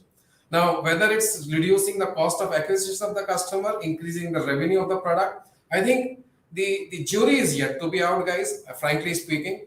And I want to hear your viewpoints, all the three of people today, is what is the jury you see is coming in future for us in next 12 months to 24 months? When it's talked about marketing and the impact it can bring to organization. Very quickly, Rajiv, you want to start? If I may take this upfront, I think not just marketing, I think every function, every top CX level individual is equally responsible for PNL. I don't think we're living in the old days where everybody had their individual goals. I think as you rise up, every department has a common goal, and I think PNL is a well-divided goal across all. And especially more marketing, because marketing is an investment that you do. It's a high-cost center for most of the companies. Of course, we have a content as also a very high-cost center. But if I were to use media business, content and marketing both is very hand-in-hand for a PNL point of view, absolutely. Got it. So you believe that it's moving in the direction that direct impact to the business would be realized. It's just not the sales function. But what I also realize, Rajiv, is that there would be a sort of a, let's say, catch-22, because sales function versus marketing function, both are going to run hand in hand. And they are also going to generate the revenue, and these are going to also generate the revenue. So there would be a little bit of a tricky situation in the organization, but there could be a nicer way to solve those things out. But want to hear from... Well, I think everyone is a salesperson in an organization today. I don't think one should operate in a zone where we believe sales is a responsibility of a few select. I don't think we're in living that age anymore. No, I agree with you. But when it comes to creativity, especially in the content side, I call content is God these days. Because not even content is king, not even a content is queen or LGBTQ, but I would say content is God. And thank God finally. And I'm saying thank God finally. Thank God finally. Content is God. But yeah, very quickly, Jatin, with you. I agree with Rajiv 100% that every function has to co-own the PNL. Gone are the days when you are doing something which is nice to feel and I feel good about it, and everybody sees it, and then you feel good about it. To your marketing or your social media team, for that matter, right? That somebody tweeted, I saw these were the people who liked it. People asked the impressions. People have started asking them the questions, right? And with marketing also, there was a time, hey, that there is this great ad or something has been done, but people start tracking the funnel. Like when you get into a review, you see that what like part of the function in the funnel it impacts, right? And not just the marketing, I would say product. There was a time product team was primarily looking into getting something built, right? So they were building something one after the other. Now, it's not now. I would say for the last 3-4 years, I've seen that there is a major shift where the senior management would ask up till the junior most PM what part of PNL it is going to move, right? So it is becoming, I can clearly see, at least in our organization, other places, that people are starting to co-own PNL. Yeah, Dhruv, you're going to deliver the PNL guy. Right. I mean, I think I would in fact want to call out something which is impacting or affecting this pattern. Okay, so one of the possible reasons for this, I feel, is that the calculation of impact. Now it's much easier to calculate impact, or be getting into the details of the impact. Earlier, it wasn't able. You were not able to possibly look at what an ad was able to generate. I mean, you had ways of looking at, but there was some level of assumption in there, right? Now, everybody wants to look at, and you can look at each and every aspect of the customer. You know what impact it is creating, right? And that's where I think the shift is not. I mean, it's from the sales function to other functions. Also, working towards creating that value which can be calculated. Earlier, it was somewhere there was a some vague aspect of how it was calculated. What I think is changing now, and that's where this aspect is coming into picture, wherein the function of product, coming together with marketing, with sales, impacting the final experience of the user is being discussed. I mean, yeah, that's my take on this. Brilliant, guys. Thank you very much. I know we can discuss another hour and so, and you will still not be bored, guys. I know it's so interesting topic, but time is always the constraint for us. What I'm going to leave behind as our discussion, I could find out is that there are many more E's, as Rajiv said. Excitement is one of them. We have seen largely the cycle are reducing. So earlier, if you see, organizations, products, brands, enterprises used to be like 50 years, 60 years. GE is 125 years, guys, right? But the cycle is now such a reducing and it becoming denser and denser that you really need different style of expertise. And those expertise are sometimes very difficult to bring inside the organization. So you would need to partner across the board to bring those expert and skill set and talent to manage that density, because the cycle is shorter. Though you can still create loyalty, you can still create experiences and engagement, but just remember the cycle is becoming very short. And if I have to renew my cycle, I need to renew my journey as well. I think that's what I feel is there for us to take as audience, as part of your. But I must say, guys, very different field from people come from the capital float, financial firm, Z, and media and entertainment company over here, and then we also had Royal Enfield and Airtel. Had a real great pleasure to have you on the platform. Your insights were well taken. I'm sure the audience would have enjoyed thoroughly, and more so, tomorrow morning they have something to think about and learn from you people. So with this, it's an honor to have you guys on the platform, and I really enjoyed it. Hope the same at your end as well. Thank you for the time. Thank you. Likewise. Thank you. Thank you, guys. Thanks a lot for the time today. I'm going back to the MC. Thank you so much, Mr. Gupta. Thank you for bringing out those insights. And the topic of discussion was that insights hold the key, and you completely lived by it. So thank you so much for this discussion. Thank you, Zina. Thank you for the time today. Thanks for hosting me.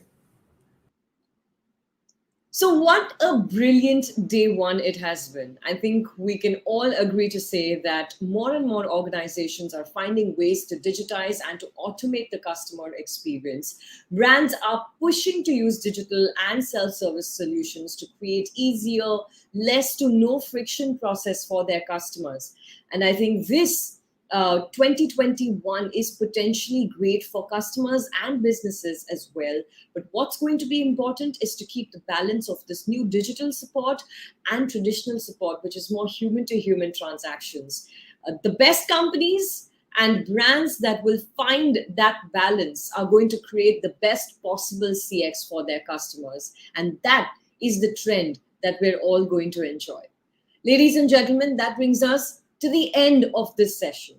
I would like to thank all of you for taking the time out and joining us here and for sharing some very interesting points that, like Mr. Gupta rightly said, we can wake up to tomorrow morning. I also want to thank Zendesk for making this summit possible, for Moengage and Gupshup for co-powering it. With this, we sign off, but only for today, because tomorrow I'm going to see you back at your screens at 2:30 p.m. sharp for another very exciting day of discussion and insights. Of course, we have a very interesting lineup of sessions. We're going to focus on the role of conversational messaging in scaling up CX and driving success across different channels. There's also an exciting keynote where we look at the lessons learned from global leaders. So stay tuned. I'm going to see you all tomorrow. I'm Zina Fernandez signing off for today. Till I see you tomorrow, stay well and take care.